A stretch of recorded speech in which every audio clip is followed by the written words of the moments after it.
Tonight we're stepping back about 100 years into a decade that reshaped everyday life in ways people could barely imagine. Jazz was spilling from crowded clubs, prohibition was turning entire cities into secret mazes of hidden bars, and automobiles were beginning to shrink the vast distances of America. For ordinary families, though, the 1920s were not just glamour and music. They were long hours, tight budgets, and the constant rhythm of survival.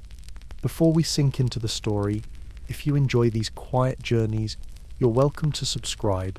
It's an easy way to join me again next time, and I'd love to hear from you in the comments. Where are you listening from tonight? And which part of the past would you be curious to wake up in?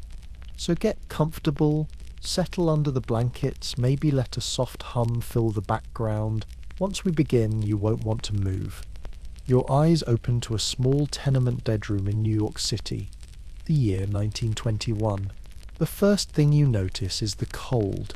It seeps through the loose wooden frame of the single window, slipping past thin curtains, brushing across your face as you breathe.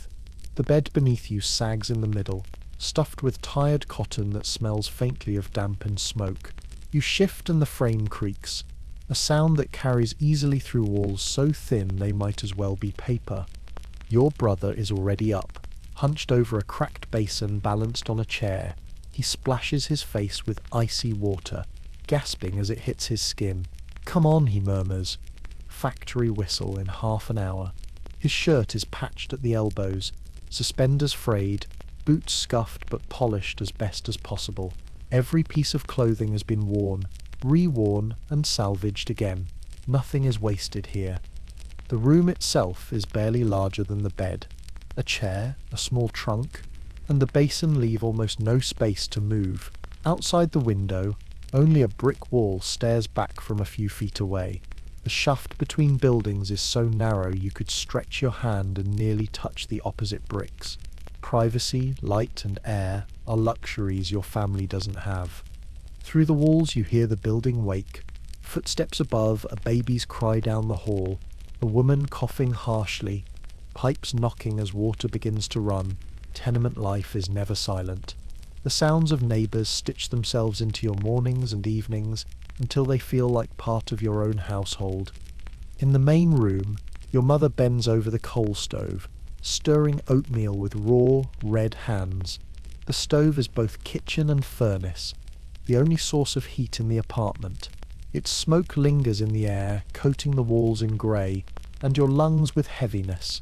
On the table sits a chipped tin cup filled with coffee, real beans, though stretched thin with chicory to make them last.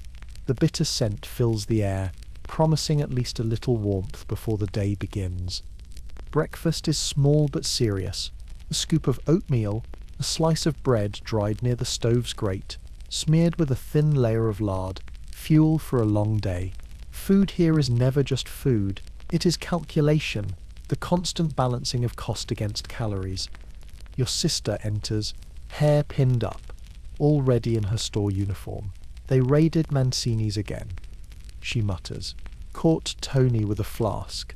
Prohibition is only a year old, and already it has become a strange theatre of rules everyone knows but few obey. Secret passwords whispered at soda shops, coded bottles labelled medicinal policemen who raid on Tuesdays and drink on Thursdays. Even in a life of strict routine, there are ways people slip past the law in search of small freedoms. You pull on your coat, wool worn thin at the seams, and step outside. The January air slaps your cheeks raw, but the street is already alive. Coal smoke drifts from chimneys. Horses stamp and snort, their breath rising in clouds. The milkman's wagon rattles past, bottles clinking softly. A boy shouts headlines from the curb, his voice high and urgent. The smells of garbage, bread, manure, and roasting chestnuts mingle into the unmistakable perfume of a winter morning in the city. Your boots, cracked at the soles, soak up slush as you walk. Each step pushes cold through the leather, numbing your toes.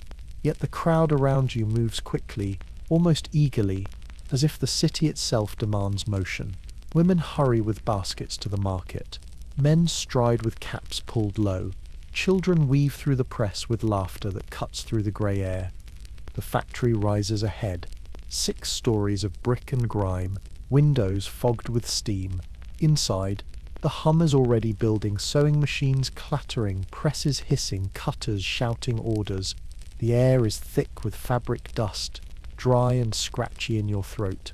You find your station, the wooden bench worn smooth by countless hands, the iron machine before you smelling of oil.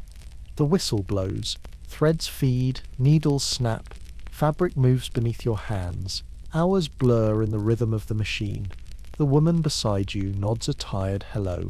Her fingers are curved permanently from decades of sewing, but she still smiles when she tells you her daughter is engaged to a dentist, no less. Pride glows in her voice, a reminder of the sacrifices every family makes. One generation bends, so the next can rise. Lunch comes after 6 hours. Bread, a slice of cold meat, maybe a pickle if you're lucky. You sit on a crate, leaning against the wall, your back stiff and your eyes burning from strain. There's no chatter, no leisure, just fuel for the body before the machines start again. By late afternoon, the winter sky outside has already darkened. Gas lamps flicker in the street. Fingers ache, shoulders sag, and yet the quota remains: collars, shirts, seams, stitches, endless and exacting. Falling short means the threat of replacement, and there is always someone hungrier waiting for work. Finally, the whistle releases you. The street outside is muffled with falling snow, softening the edges of the city. You and your brother walk home, saving the nickel fare, your boots heavy with ice water. Yet, even in exhaustion, life flickers around you. Music leaks faintly from a hidden speakeasy. Laughter spills from a doorway. Children throw snow with reckless joy. When you climb the stairs back to the apartment, cabbage soup simmers on the stove, stretched thin with onion and potato. Your father sits silently at the table, shoulders bowed from the docks, hands rough and cracked. Your sisters set out chipped bowls, each one carefully placed as though the ritual itself holds the family steady. Later, as the stove burns low and the apartment falls into shadow, you return to the sagging mattress. The sheets are cold against your skin, but sleep pulls you quickly. Through the walls, the city sings its restless lullaby. Pipes knocking, babies crying, someone playing a violin poorly, the distant thunder of the elevated train. And as you drift, one thought lingers. Tomorrow will come, and with it the same weight of survival.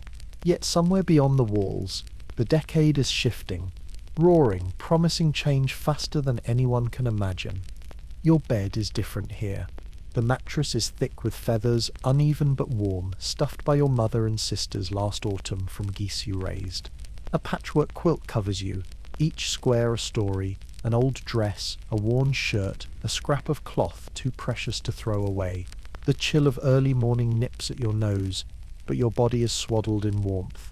You linger for a moment, savouring the smell of wood smoke drifting up from the stove downstairs. The city fades, its whistles and footsteps dissolving into silence. You wake again, but this time in a farmhouse in Iowa, the year 1923. The first thing you notice is the quiet. No shouting neighbours, no clanging pipes, no factory horns echoing through the streets. Instead, the sound is soft and steady, the faint creak of wooden beams, the low moan of wind slipping between boards, and from far away the call of a rooster greeting the dawn. Your father's voice calls up from below. "John, time to get moving. Cows won't wait." His tone is calm, but it carries the weight of routine. Out here life bends to the rhythm of the land, not the clock on the wall. You swing your legs to the floor, the boards icy under bare feet, and pull on thick wool socks. The farmhouse has no indoor plumbing, just a ceramic basin with water that froze a thin crust overnight. You splash it on your face, gasping at the sting. Soap is scarce, so the scent that lingers is clean and simple. Wood, straw, cold air. You pull denim overalls over long underwear, tugging straps into place. The fabric is stiff, worn from work but sturdy enough to last another season. No need for polished shoes here. Boots caked with mud will do. Downstairs, the kitchen glows faintly with the light of a kerosene lamp.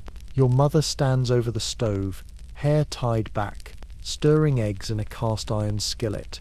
Salt pork sizzles, its fat flavouring the pan. On the table, a jug of milk waits, still warm from the morning's first milking. Breakfast is plentiful compared to the tenements' thin bowls of oatmeal. Scrambled eggs, biscuits pulled fresh from the oven, coffee so strong it nearly lifts the spoon by itself. Food is not just sustenance here, it is fuel for hours of labour in the fields, for hands that will push, pull and lift until the sun sets. As you eat, your father leans back in his chair, hands rough as bark, skin weathered by decades of sun. Jenkins is bringing it by this afternoon, he says quietly, as though speaking of something fragile. You glance up, and your heart jumps. The car. After years of saving, your family is buying a Model T. For the first time, you will not rely solely on horses and wagons to reach the town miles away. Freedom in the form of steel and gasoline is coming. The hours pass in the rhythm of chores. Milk poured into cream separators, animals fed, pigs rooting noisily at their trough, chickens scattering underfoot. The work is endless, but it carries a steady comfort. Here, survival is not about a landlord's demand or a factory whistle. It is about coaxing food and life from the land itself. Inside, the air is warmer, thick with the sweet scent of hay and the animal breath of cows. You take a stool, bucket between your knees, and begin to milk. The rhythm is steady, hands squeezing, warm streams hitting the tin with a hiss. Your younger brother watches with envy. "Can I drive it first?" he asks suddenly. For the 5th time that week. Your father chuckles, shaking his head. "Nobody drives until I figure it out." After breakfast, you step outside into the cold morning. The farm stretches around you. Open fields dusted with frost, a red barn standing sturdy against the sky, cows shifting and lowing, waiting for milking. The smell is rich and earthy. Hay, manure, fresh soil. The silence is vast, broken only by the creak of the barn door as you push it open. Around noon you hear it before you see it. A sputter, a rattle, a mechanical heartbeat growing louder. You run to the porch, your brother racing beside you. Down the dusty lane, a black automobile bounces toward the farm, wheels kicking up dirt, sunlight flashing on brass headlamps. Mr. Jenkins, the dealer, grins from behind the wheel. "She's a beauty, isn't she?" he calls out. By mid-morning you wash your hands in the pump outside the kitchen, splashing icy well water that numbs your skin. You change into your town clothes. Clean overalls, a shirt without stains, boots brushed off. Even your mother puts on her best dress, saved for church and special occasions. The anticipation hums quietly in the house. The Model T is coming. The car lurches to a stop in the yard. Your father circles it slowly, reverent. The metal gleams, the paint so black it almost swallows the light. The leather seats smell rich and new. Jenkins explains the mechanics, lifting the hood to show gears and levers. 3 pedals, he says, pointing. Left for clutch, middle for reverse, right for brake. Spark advance here, throttle there. Your father listens intently, nodding though worry flickers in his eyes. Starting the car requires a hand crank. Too much choke and it floods, too little, and it won't catch. The crank itself can snap back and break bones if the timing is wrong. Ford fractures, the newspapers call them. Still, your father grips the handle and gives it a swing. Once, twice, and then roar. The engine coughs, sputters, and then steadies into life. For your mother, the change is quiet but profound. The town is now minutes away, not half a day's journey by wagon.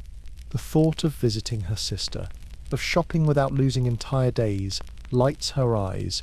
For your father, it means efficiency, hauling seed, fetching tools, driving labourers home at harvest.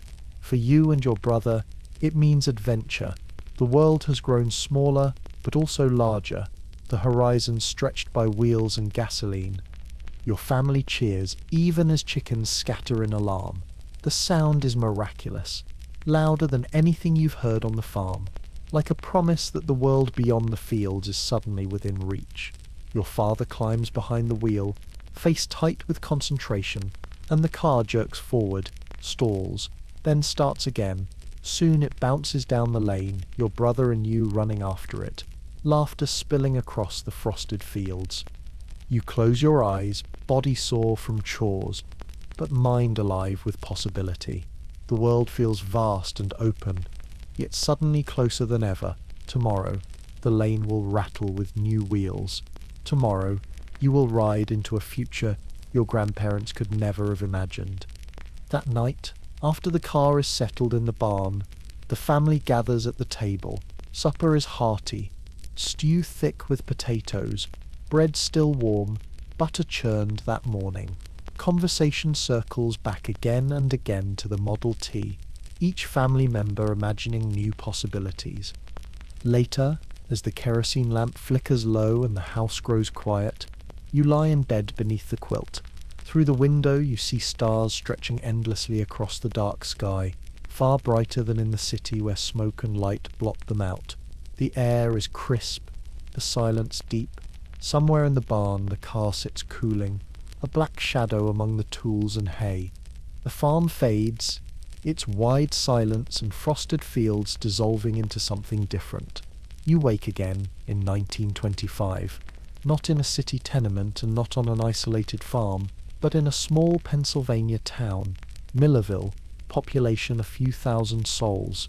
Life here is something in between, close enough for neighbors to know your name, far enough from factories that mornings carry a gentler rhythm. Your room is your own, and that alone feels like a luxury. Sunlight slips through cotton curtains, landing across a proper metal bed frame with a mattress bought from a Sears catalogue. The quilt is store-made, not patchwork. You stretch under its warmth, the faint hum of a train whistle drifting in from a few blocks away. From downstairs wafts the smell of coffee and bacon, carried upward with the sound of voices. Your father reading aloud from the newspaper, your younger brother fiddling with the radio dial. The house is modest, but it holds treasures that mark your family as firmly middle class. Electric lights in most rooms, a telephone in the hallway, a bathroom with running water. Not every household in town has these things yet, but yours does, and it changes everything about daily life. You pull on a cotton shirt, trousers without patches, socks not riddled with holes.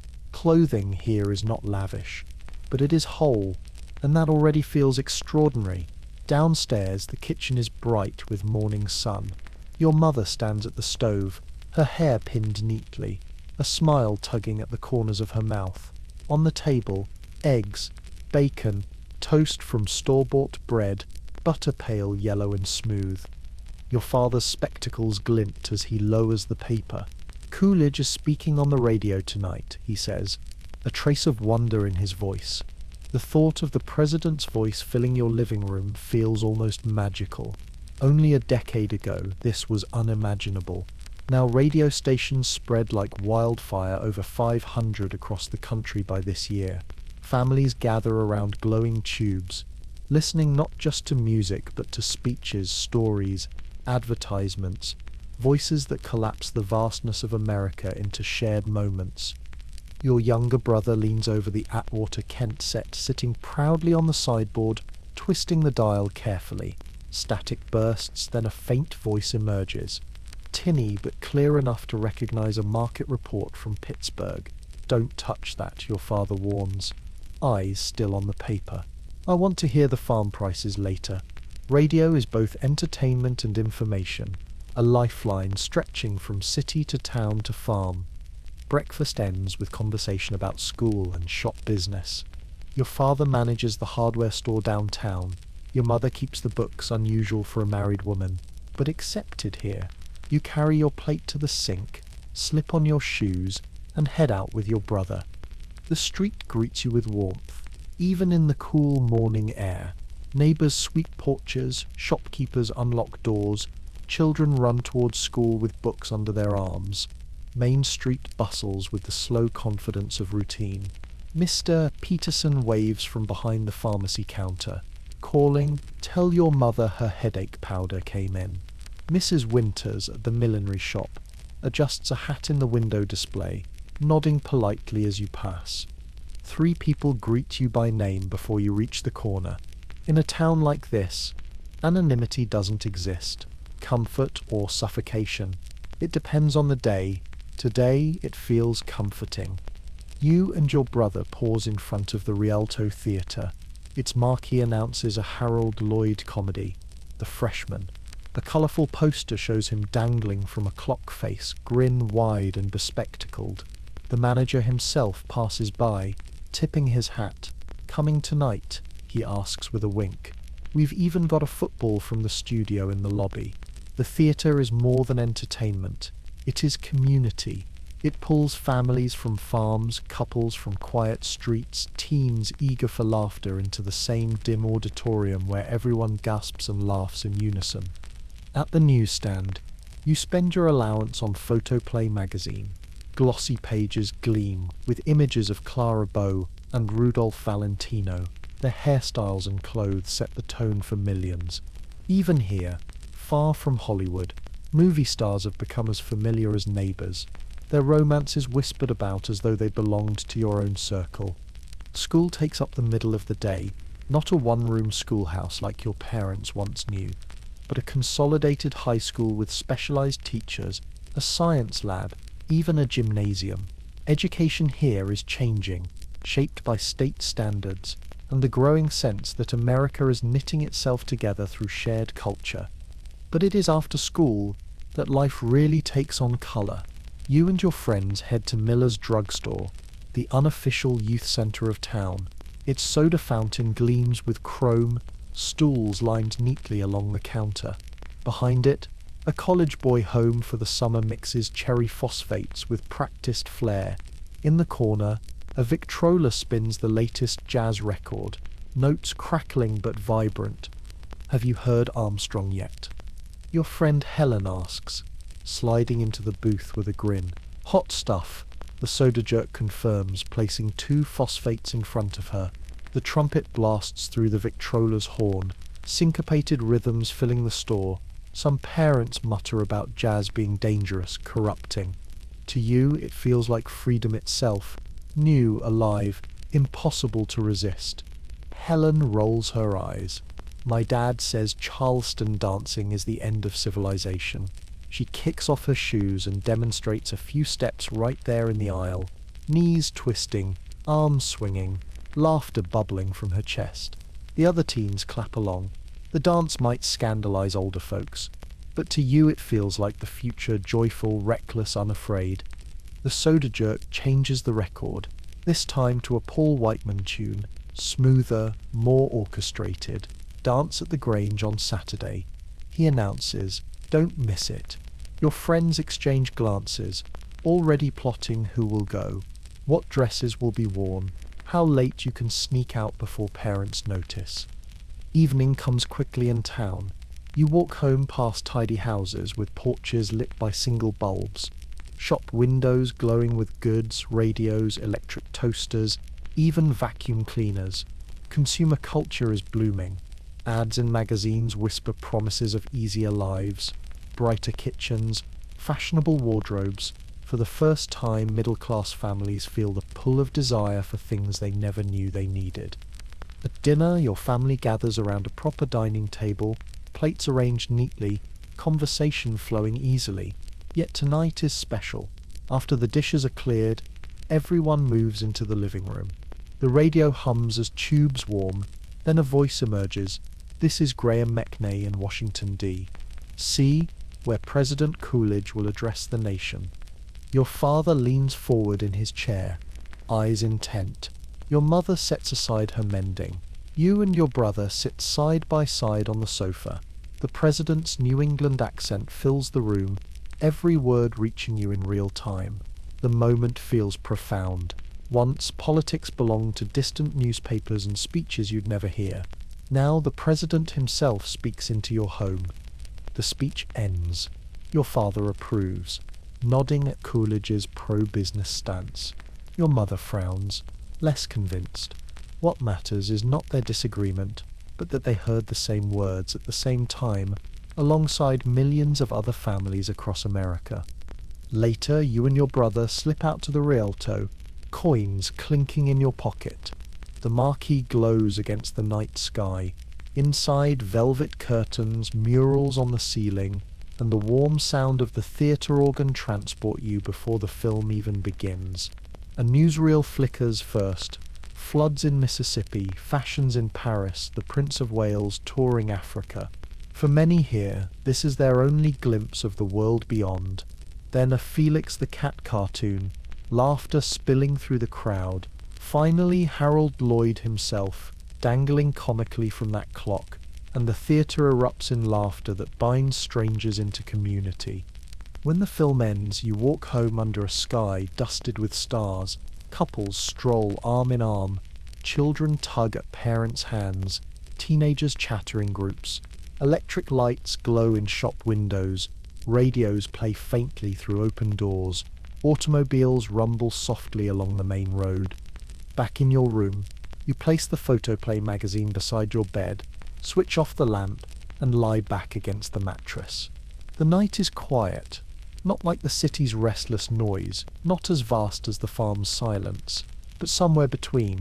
Outside, a train whistle drifts on the air, steady and distant, reminding you that beyond this small town, the world is changing fast. And you wonder how far will these voices, these dances, these glowing screens carry you before the decade is through. The hum of the small town fades, its modest streets and warm porches dissolving into something altogether grander. You wake now in 1927, in Lake Forest, Illinois, one of the wealthiest suburbs of Chicago. The first thing you notice is the space. Your bedroom alone is larger than entire tenement apartments in New York. The ceilings soar high above you, silk curtains frame tall windows, and the carpet beneath your bare feet is thick enough to swallow the sound of every step. The bed you rise from is vast, sheets smooth Egyptian cotton, changed daily by hands you rarely see. The quilt is not patchwork, not store-bought, but embroidered silk, dyed in colours that shimmer in the morning light. When you stretch, the air is already warm. The house's heating system keeps every room at a precise, comfortable temperature, no matter the weather outside. Through the tall windows, you glimpse snow-dusting manicured lawns and sculpted gardens.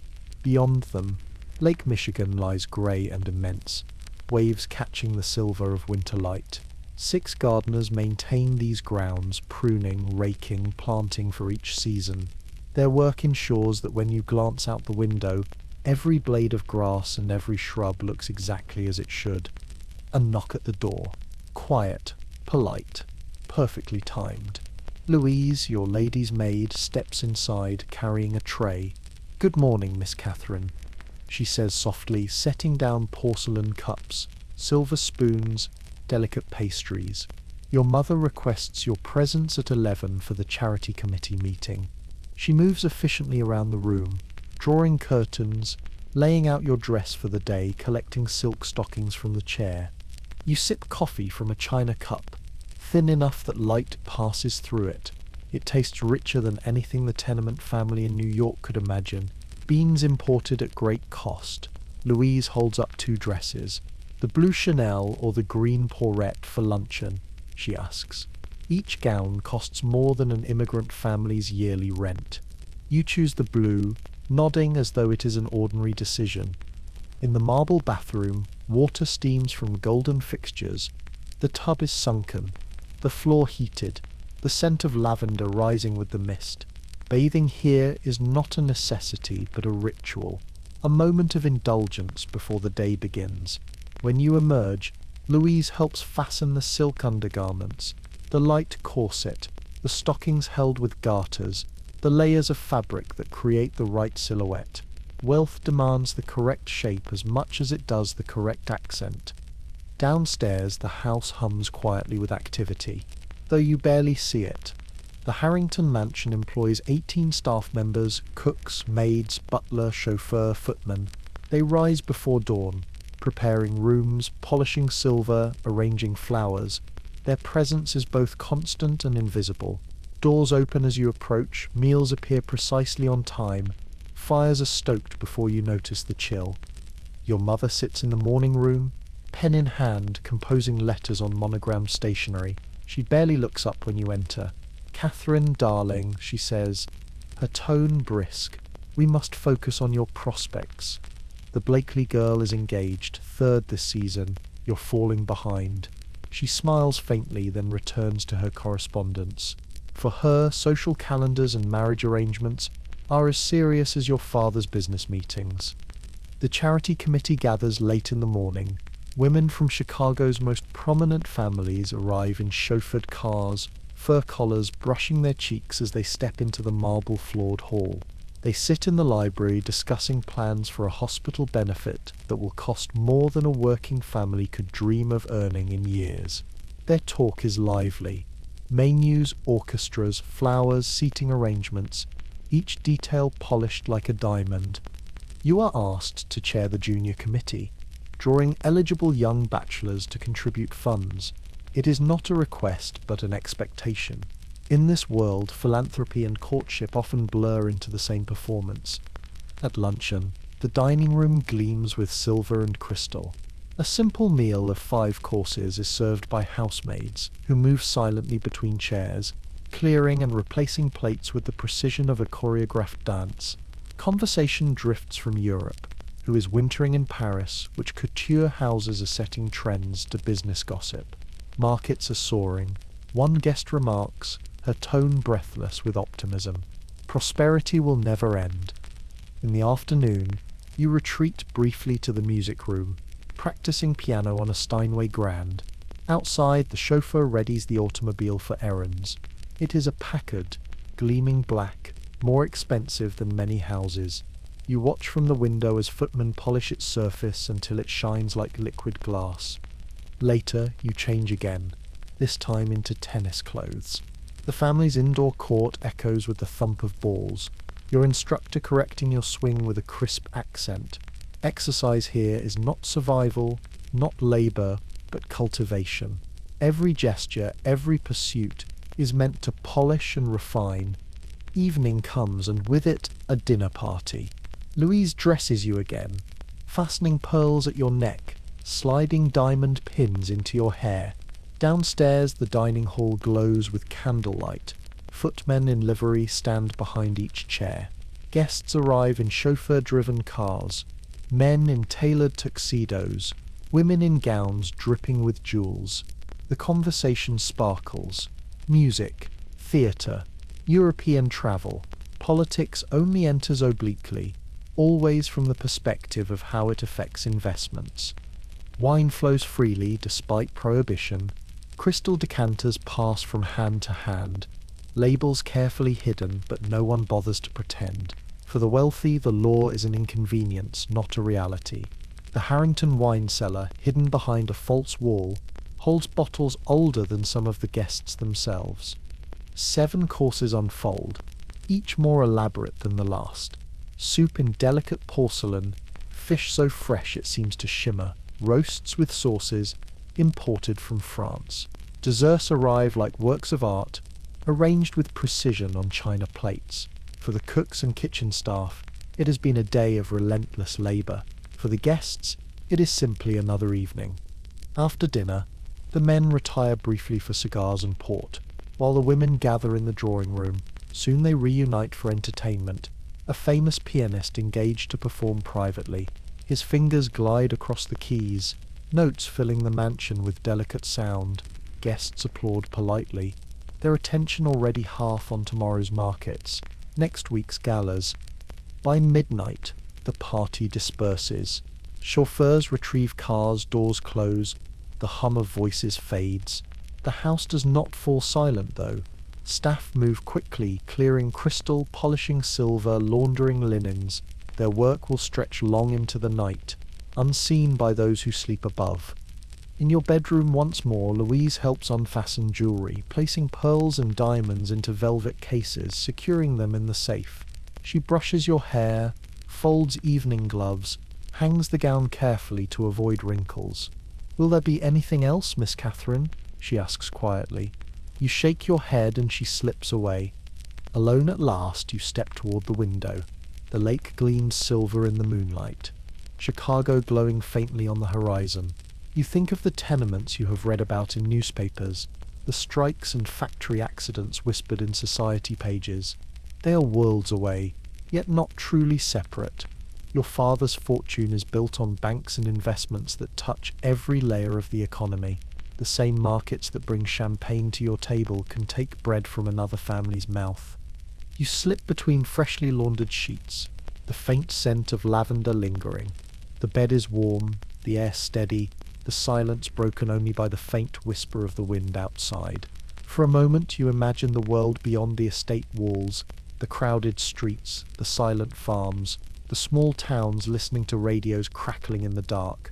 And then the thought drifts away, replaced by drowsiness, the kind that comes easily when every comfort has been prepared for you. The mansion fades, its chandeliers and polished silver dissolving into rhythm and motion. You wake to a new sensation, the gentle sway of a train speeding through the night.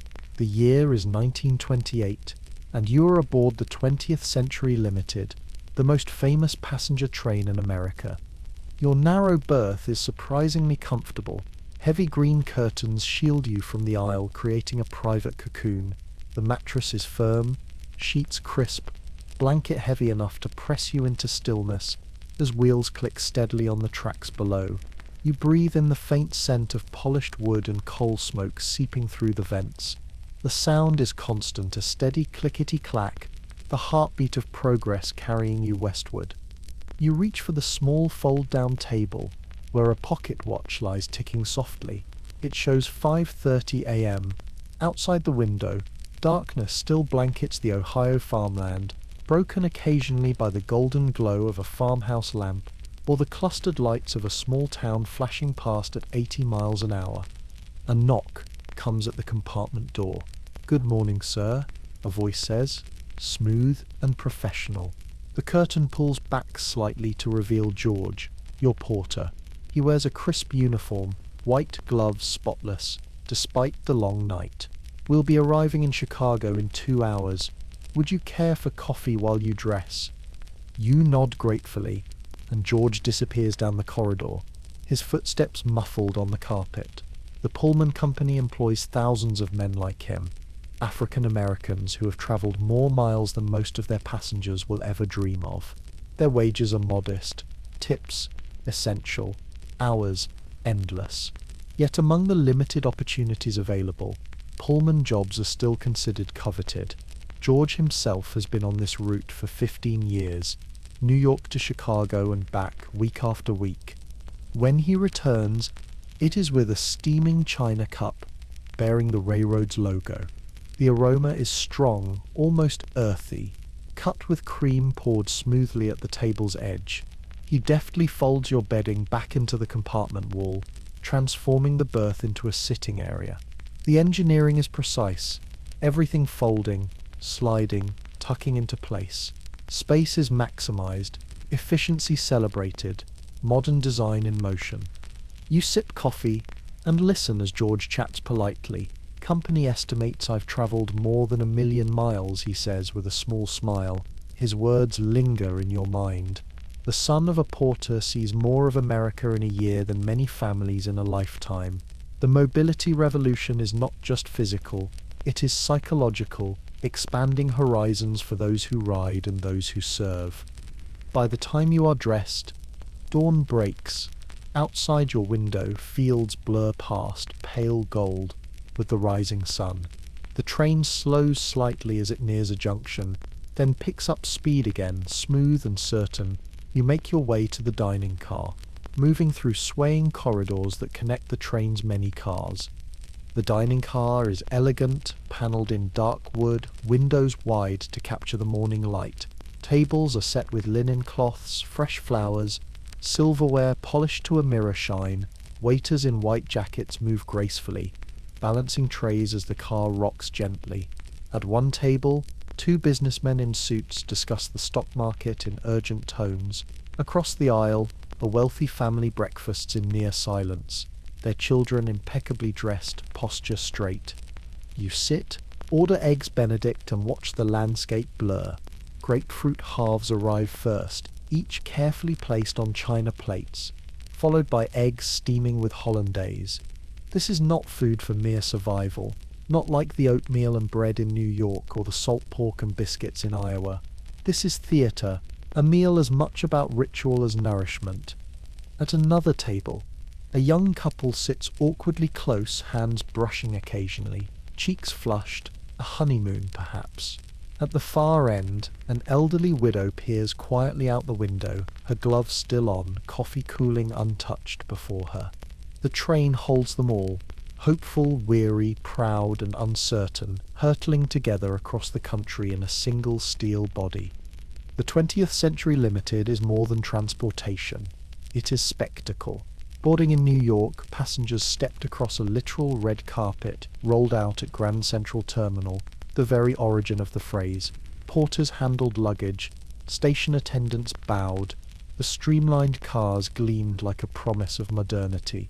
To ride this train is not just to travel, it is to declare status, to mark yourself as part of America's elite on the move. By mid-morning, the train begins to slow. The outskirts of Chicago spread before you, factories belching smoke, endless stockyards stretching across the horizon, the metallic glint of rails converging into vast yards. The smell reaches you even through the sealed windows. Livestock, coal, the acrid tang of industry. Passengers shift in their seats, gathering belongings, smoothing coats. Arrival is a performance too.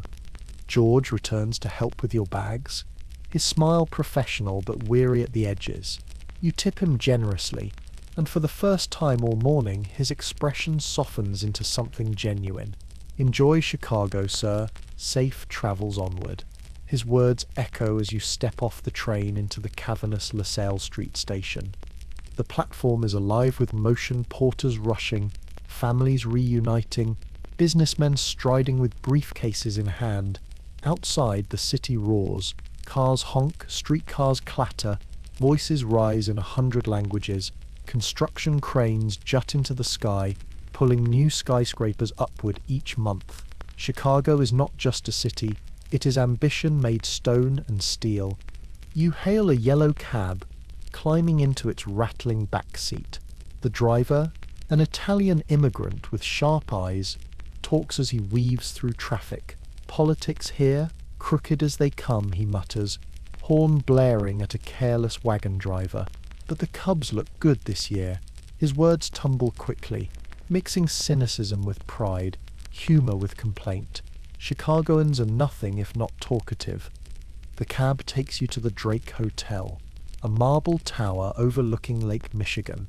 Its lobby is a swirl of gilded ceilings, velvet carpets, potted palms, bellboys in uniform whisk luggage to elevators, while women in furs glide past men in tailored suits.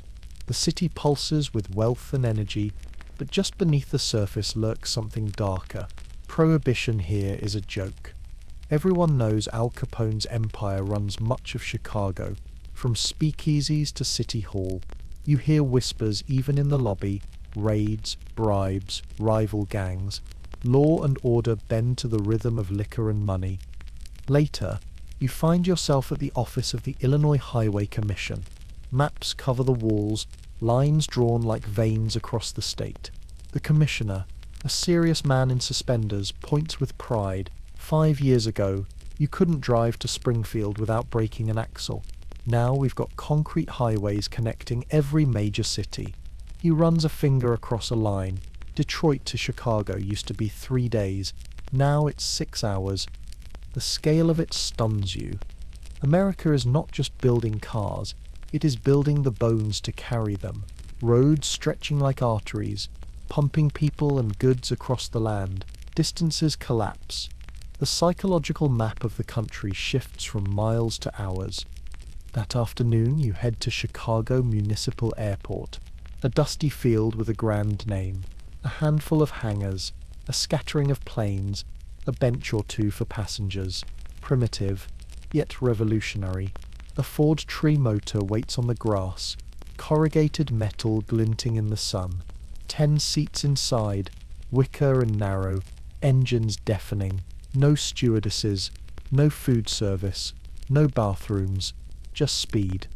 The pilot greets passengers with a grin, leather cap, goggles, jacket, half uniform, half relic of wartime flying. Smooth today, he shouts over the engines. Little bumpy over the Mississippi, but we'll be in Kansas City before sunset. The engines roar, the plane lurches forward, and the ground falls away. For the first time you feel America not from streets or rails, but from the sky. Fields stretch like patchwork quilts, rivers gleam silver in the light, cars crawl like insects along roads. In the cabin, conversation is impossible, drowned by the engines. The woman beside you clutches her handbag with white knuckles, whispering prayers between clenched teeth. Each bump jolts her shoulders, but the flight holds.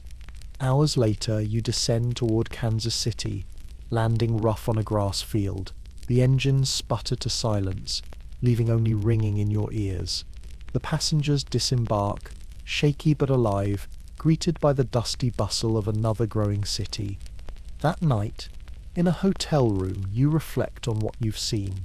Trains collapsing distances, cars filling new highways, planes beginning to conquer the skies. America is in motion, faster, farther, more connected than ever before. And as you drift to sleep, the hum of the train still echoes in your memory, steady and sure, the heartbeat of a nation racing into the future. The roar of the trimotor fades, its engines dissolving into something steadier, lower, closer to the ground.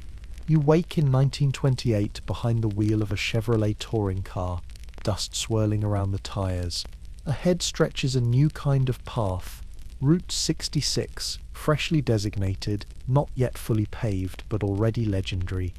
The morning sun bakes the hood of the car, turning metal into heat beneath your fingertips. The windshield is small, a pane of glass that catches the light and throws it into your eyes. You squint and lean forward, hands gripping the wheel. The road beneath you is half gravel, half dirt, patched in places with fresh concrete. It rattles your teeth, jolts your shoulders, but it is progress. Only a decade ago, this drive would have been impossible. The car itself feels alive, every vibration carrying through the seat into your spine.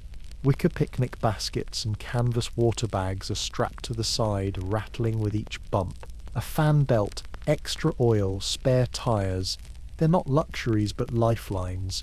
Gas stations are rare, and a breakdown here could mean hours, even days, waiting for help.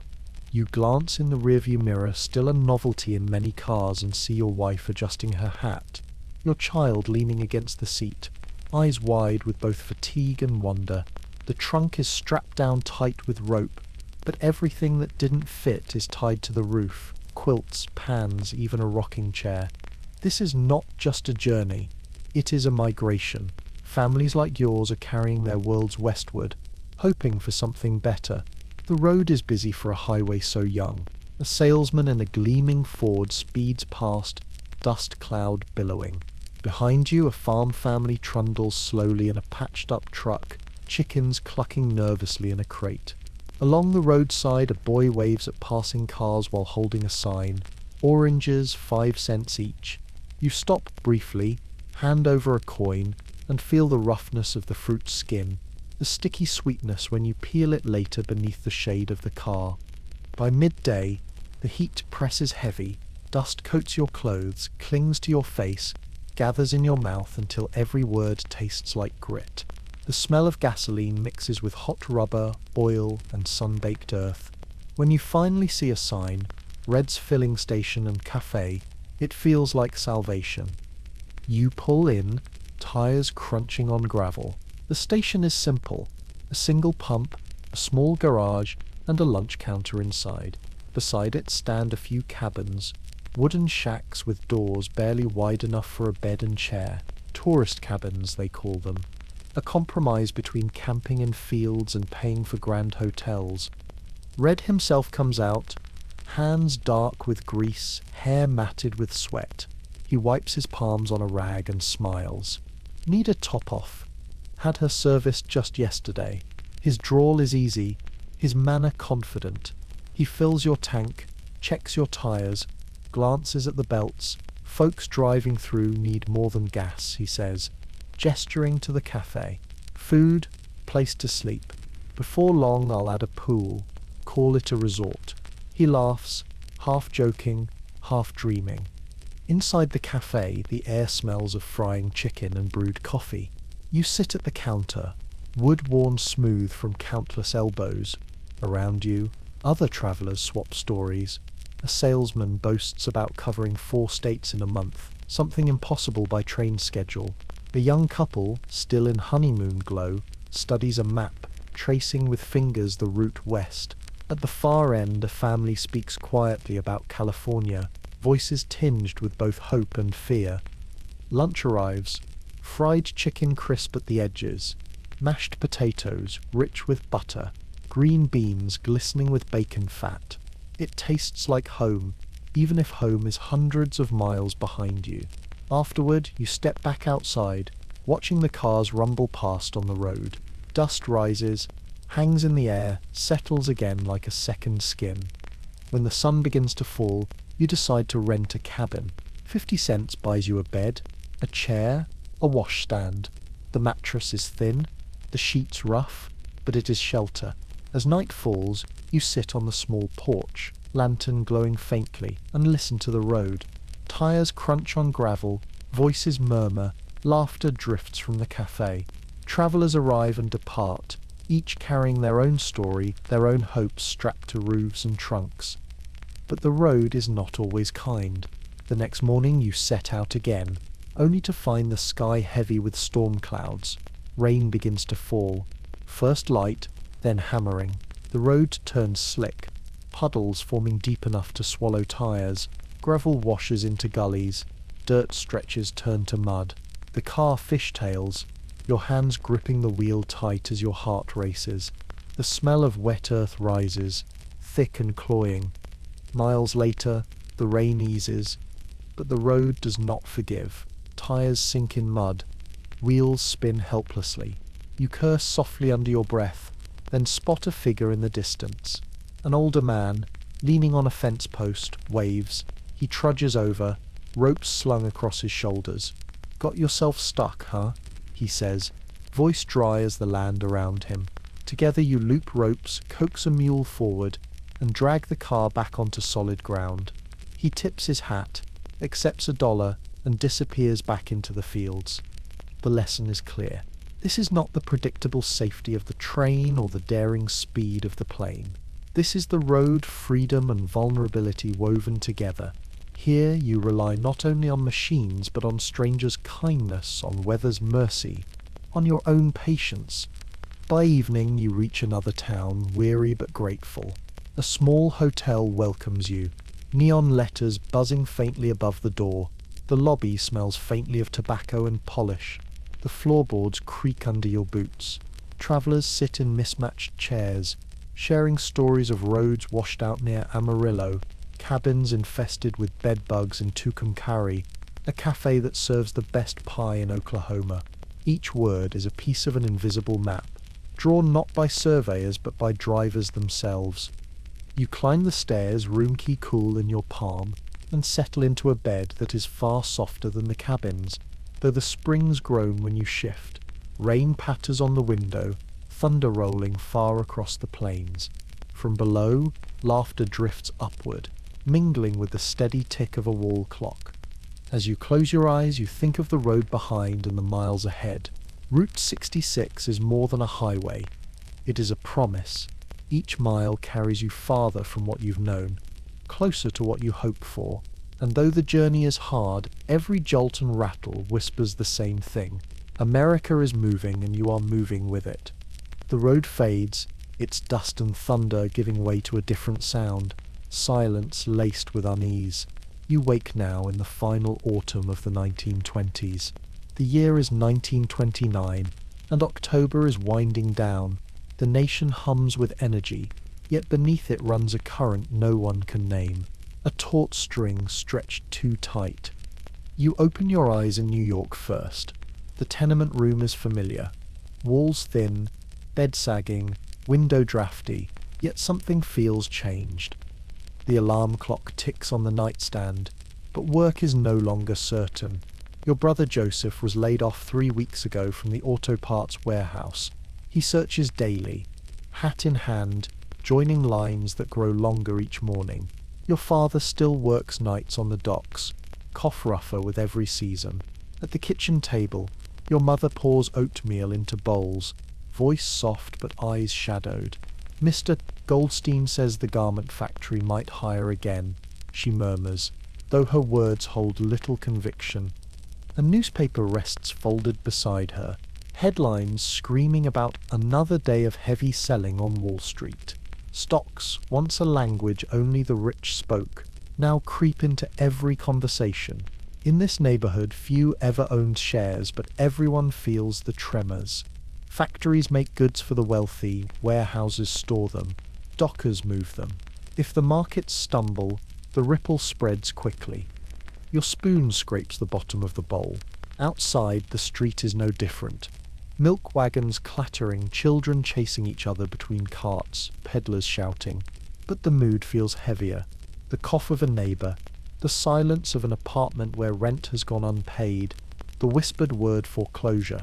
Survival has always been fragile here, but now it feels as though the floor itself is unsteady. You wake again in Iowa, in a farmhouse painted white against autumn fields. The Miller family is up before dawn, coffee steaming on the table, baby asleep in a cradle. John, the son who now runs the farm, frowns at a scrap of paper. Numbers scribbled in pencil, wheat at less than $1 a bushel, loans calculated on $2 wheat. The math is impossible. His wife sets bread on the table, tries to smile. His father, stiff with arthritis, stares at the radio on the counter. Markets are down again. The voice from Chicago says, flat and distant. Information now flows instantly from city to farm. John shakes his head. If prices drop further, Peterson's won't last the month. Already 3 neighbors have been forced to sell. Farms absorbed by banks or larger operators. The new Chevrolet sits in the yard, a symbol of progress, but also of debt. Every purchase, every improvement now feels like a weight pressing harder. The harvest is decent, the barns are full, yet the market punishes them. Too much wheat, too many hogs, not enough buyers. Work itself is not enough anymore. John grips the pencil harder, the numbers refusing to bend to will or sweat. His wife lays a hand on his shoulder, a gesture of comfort, of solidarity. The baby stirs, sighs, returns to sleep. Outside, a crow calls, harsh against the quiet. You open your eyes in Millerville, Pennsylvania. The small town looks unchanged. Main Street bustling, shop windows bright, radios humming softly from parlors.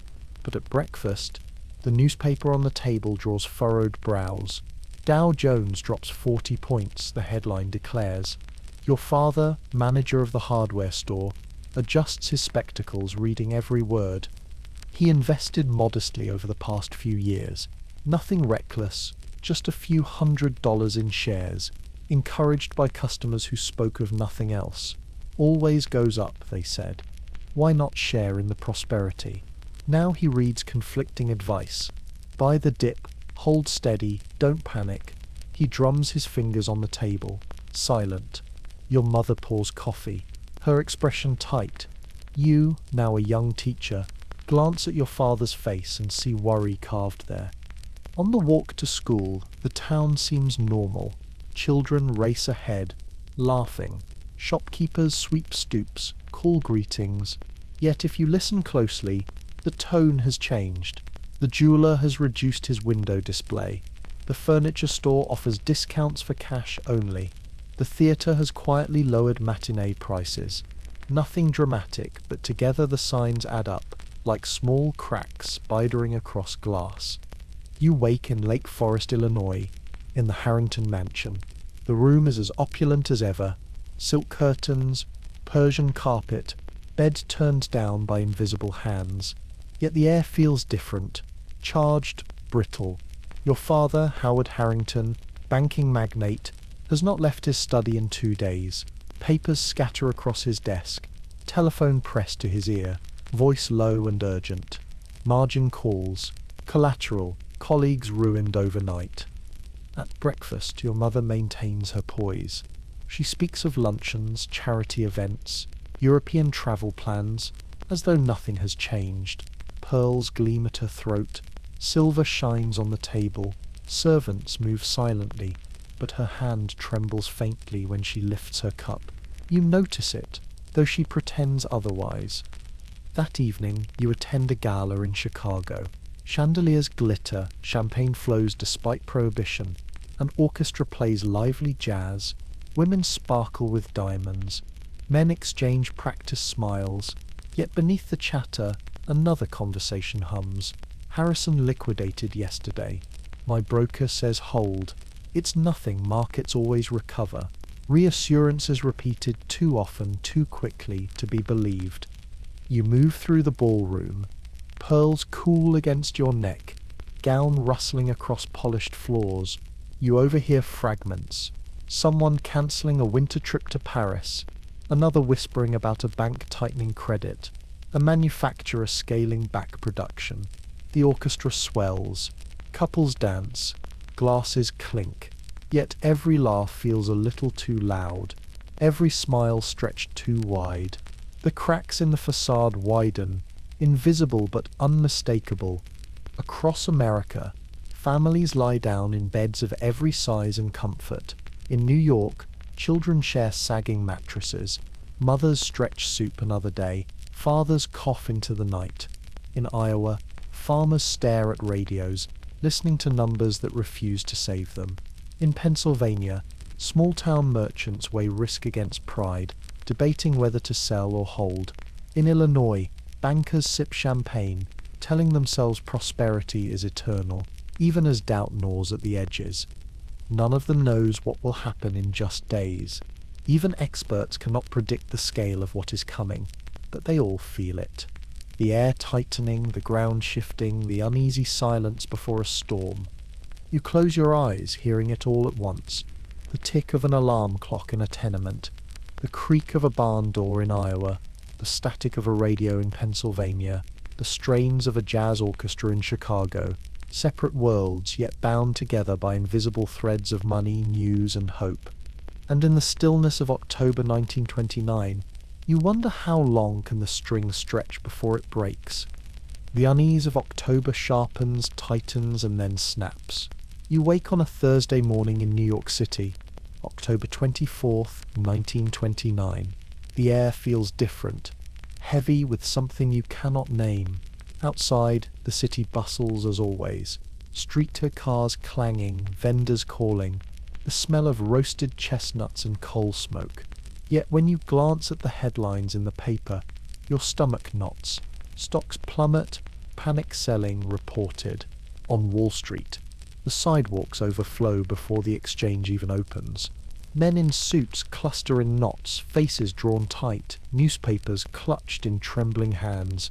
Their shoes clatter against cobblestones as they rush toward the great stone facade, voices sharp with urgency. Hold, sell before it drops further. The air buzzes like a swarm of hornets. You push into the crowd, pressed shoulder to shoulder, heat rising despite the autumn chill. Inside the exchange, chaos reigns. The floor is a storm of paper, voices rising to a roar, arms waving, clerks sprinting between posts, telephones jangle endlessly. The ticker tape spills numbers too fast to read, spitting out disaster in inches of white ribbon. A broker shouts for Union Pacific, another for US Steel, voices cracking under strain. Down 12 points. No buyers left. The sound is relentless, a physical force pressing into your chest. You hear a man near you mutter, "It can't all vanish, can it?" His question hangs unanswered, lost in the din. The exchange floor has become something between battlefield and carnival. Men sweating, pushing, tearing at each other's sleeves for answers no one has. Outside, The panic spills into the streets. A banker leans against a lamp post, pale and sweating, wiping his brow with a silk handkerchief. A clerk stares at the ticker board through the window of a brokerage office, eyes wide, lips moving silently as though in prayer. Crowds gather around chalkboards where frantic numbers are scrawled and erased, scrawled again.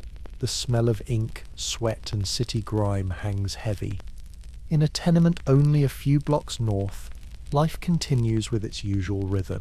You wake in the small bedroom, sunlight sneaking through thin curtains.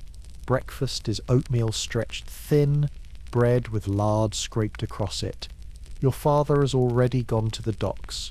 Your mother hums quietly over the stove. Your brother scans the newspaper. Stocks crashed again, he mutters.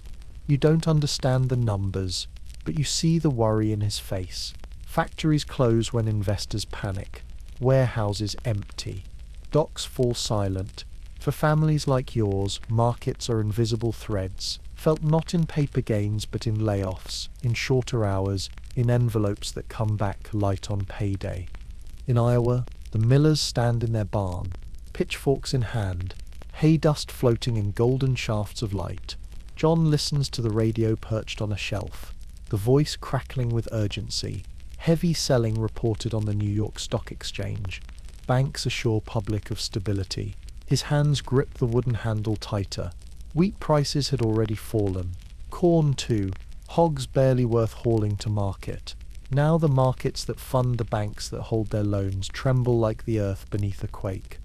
His wife steps into the barn, baby in her arms. What does it mean? She asks softly. John shakes his head. Nothing good. The cows shift restlessly, hooves thudding against straw.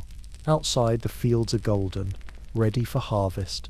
Yet in John's chest grows a gnawing sense that no matter how much they bring in, the ledger will never balance. In Millerville, Pennsylvania, the radio hums in the living room of a modest house. You sit with your family, ears tuned to the announcer. Wall Street in turmoil. Heavy losses reported. Officials urge calm. Your father grips his knees, his knuckles white. He invested only a few $100, savings set aside from years of work at the hardware store. But the fear in his eyes is larger than money. It is the fear of watching something solid crumble, of realizing that prosperity is not a foundation but a fragile surface. At school, the children chatter as usual, but you overhear other teachers whispering in the hall. Frank lost half his savings yesterday. Harry says his cousin's bank might fail. Their voices lower when students pass, but the worry lingers like a shadow. In Chicago, the Harrington mansion glitters as always. Chandeliers sparkle. Maids move silently through halls, silver gleams on dining tables. Yet upstairs in his study, Howard Harrington leans over his desk, sweat on his brow. The telephone receiver is pressed so tightly against his ear, it leaves a mark on his skin. "Sell what you can," he hisses. "No, not yet. Wait for recovery." Papers scatter around him. Graphs plunging like avalanches, words underlined in red ink. Downstairs, your mother keeps her poise. She receives guests for tea, their laughter practiced, their pearls gleaming. Yet even here, whispers intrude. "Did you hear? The market down nearly 13 million shares today. Banks are stabilizing it, they say. Surely it cannot last." Servants glide with trays, but even they exchange worried glances when backs are turned. In the city that night, you walk past brokerage houses, lit late into the evening. Men hunch over ledgers, scribbling figures, voices hoarse from shouting.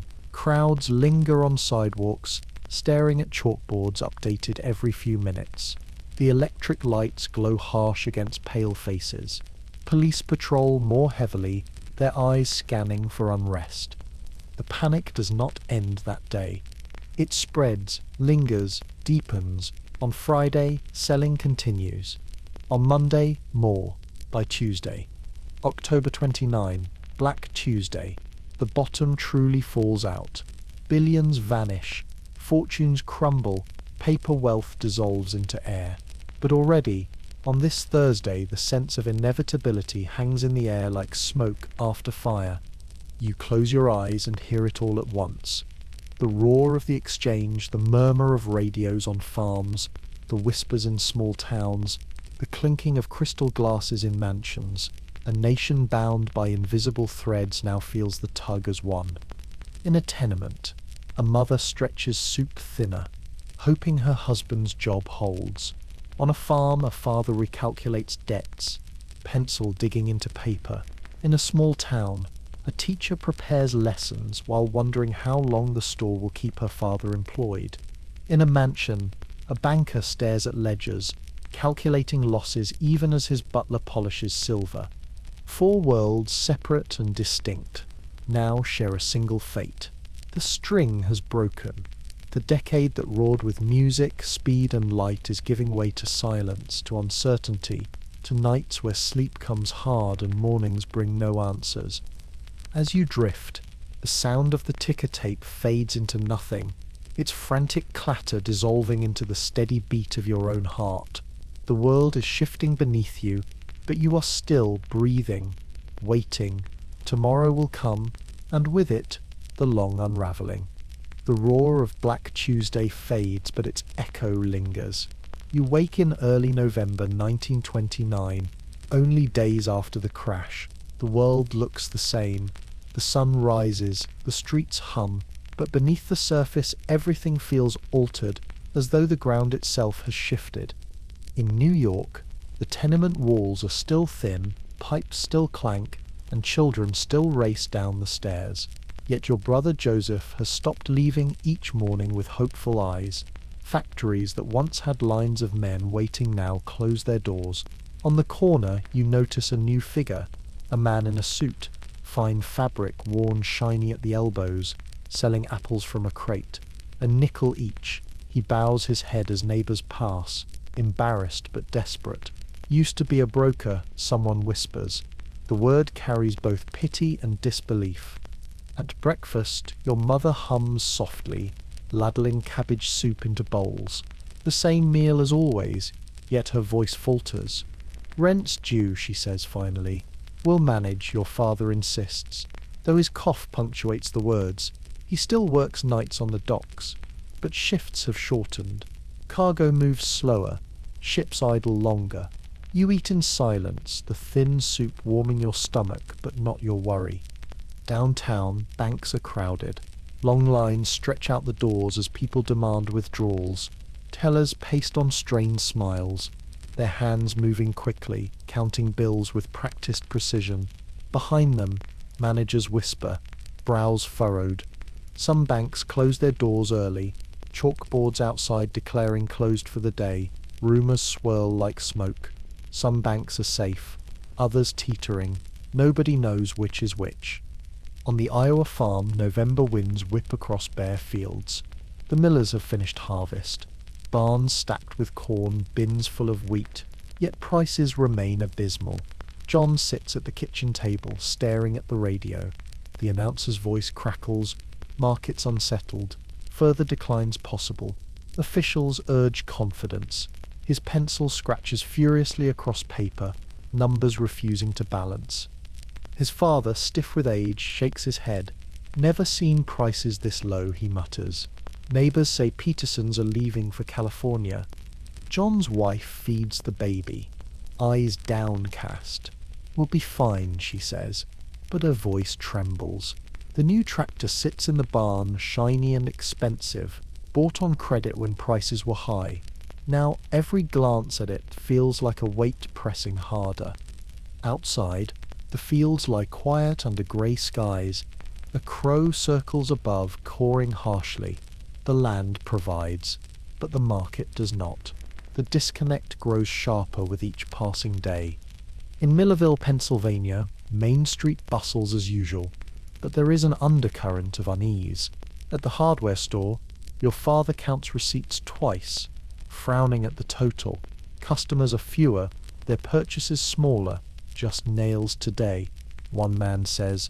"No paint till spring." Another asks for credit, eyes pleading.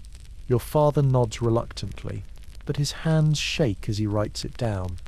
At school, you overhear children repeating words they do not understand. My dad says the bank is broke. Mama says we might lose the car. The words hang heavy in the classroom, too large for small mouths, too sharp for young ears. The radio brings the nation closer, but now it feels like a tether to anxiety. Markets unstable, unemployment rising. President Hoover assures stability. Families gather to listen, faces tense. The voice is calm, measured, but doubt seeps in with every static crackle. In Lake Forest, the Harrington mansion still gleams. Servants polish silver, chandeliers glow, dinners are served on porcelain. Outwardly, nothing has changed. Yet in the study, Howard Harrington's face is pale. He stares at papers, glasses perched low on his nose. "Lost $2 million this week," he mutters. His wife, pearls perfect at her throat, lays a hand on his arm. "We're still comfortable," she insists. "It will recover." At the dinner table, guests sip wine from crystal glasses. Conversation flows, but threads of worry creep in. "Cancelled our trip to France," one woman admits, "just until things settle." A banker's wife whispers, "3 of our friends ruined already." Laughter follows too quickly, brittle and forced. After the guests leave, the house quiets. Servants clear dishes, wash silver, fold linens. Upstairs, Louise unpins jewels from your hair, folding gloves with care. "Will there be anything else, miss?" she asks. Voice polite but eyes searching. Even among those who serve, whispers circulate. Fewer staff in neighboring houses, sudden dismissals, wages delayed. Across the country, November drags on. Newspapers declare recovery one day, disaster the next. Banks advertise strength while quietly closing branches. Families tighten belts, stretching meals thinner, saving coins in jars. Farmers calculate debts, scratching figures that refuse to balance. Teachers mark papers, pretending not to hear colleagues whisper of pay cuts. Bankers sip brandy, telling each other prosperity is eternal, even as their ledgers bleed. In New York, an apple seller calls softly to passers-by, his eyes lowered. In Iowa, a farmer drives a neighbor to the train station, their wagon loaded with what little they can carry west. In Pennsylvania, a boy asks why his father looks so tired, and the mother has no answer. In Illinois, a banker lies awake in silk sheets, staring at the ceiling, wondering how far the fall will go. The world does not collapse in one day. It unravels thread by thread, silently, almost invisibly. Yet in kitchens, barns, shops, and mansions alike, people feel it, the sense that the ground beneath their feet is less steady, the future less certain, the promises of the roaring decades slipping away like smoke. You close your eyes, hearing the country all at once, the scrape of spoons on thin bowls, the creak of barn doors in cold wind, the static of radios repeating reassurances, the clink of glasses in gilded halls, separate sounds, yet part of the same uneasy chorus. And as November 1929 fades into winter, you wonder how long can families hold on before the weight becomes too heavy to bear. The year turns. Snow settles over rooftops, fields, and streets. You wake in January 1930, winter biting harder than memory. The crash is months behind, yet its shadow stretches longer with every passing week. In New York, you step into the cold dawn, breath fogging in the air. The tenement walls are drafty, blankets too thin. Your father coughs again, chest rattling before heading to the docks for shortened shifts. Your brother still searches for work, boots worn thin, pride worn thinner. On the corner, a line has formed. Men in coats too light for the season, hats pulled low, stand with hands buried in pockets. The line snakes toward a church basement, where volunteers ladle thin broth into tin cups. A sign reads "Free soup," courtesy of St. Mark's Parish. You join the line, the smell of onions and cabbage drifting outward, mingling with the bitter stink of coal smoke and horse manure. The man ahead of you mutters, Never thought I'd be here. His shoes are polished, his collar frayed but once fine. Many in line wear remnants of better days. Suits without ties, coats with missing buttons. Pride hangs heavy in the air, heavier than hunger. The bowl you receive warms your hands more than your stomach. The taste is plain, but you sip slowly, grateful. Behind you, a child tugs at her mother's sleeve, whispering, "Will there be enough?" The mother presses lips together and nods. The city feels quieter now. Fewer streetcars clatter, fewer vendors shout, pawn shops bustle, their windows crowded with watches, radios, rings, all traded for cash to make rent. Newspapers report unemployment rising.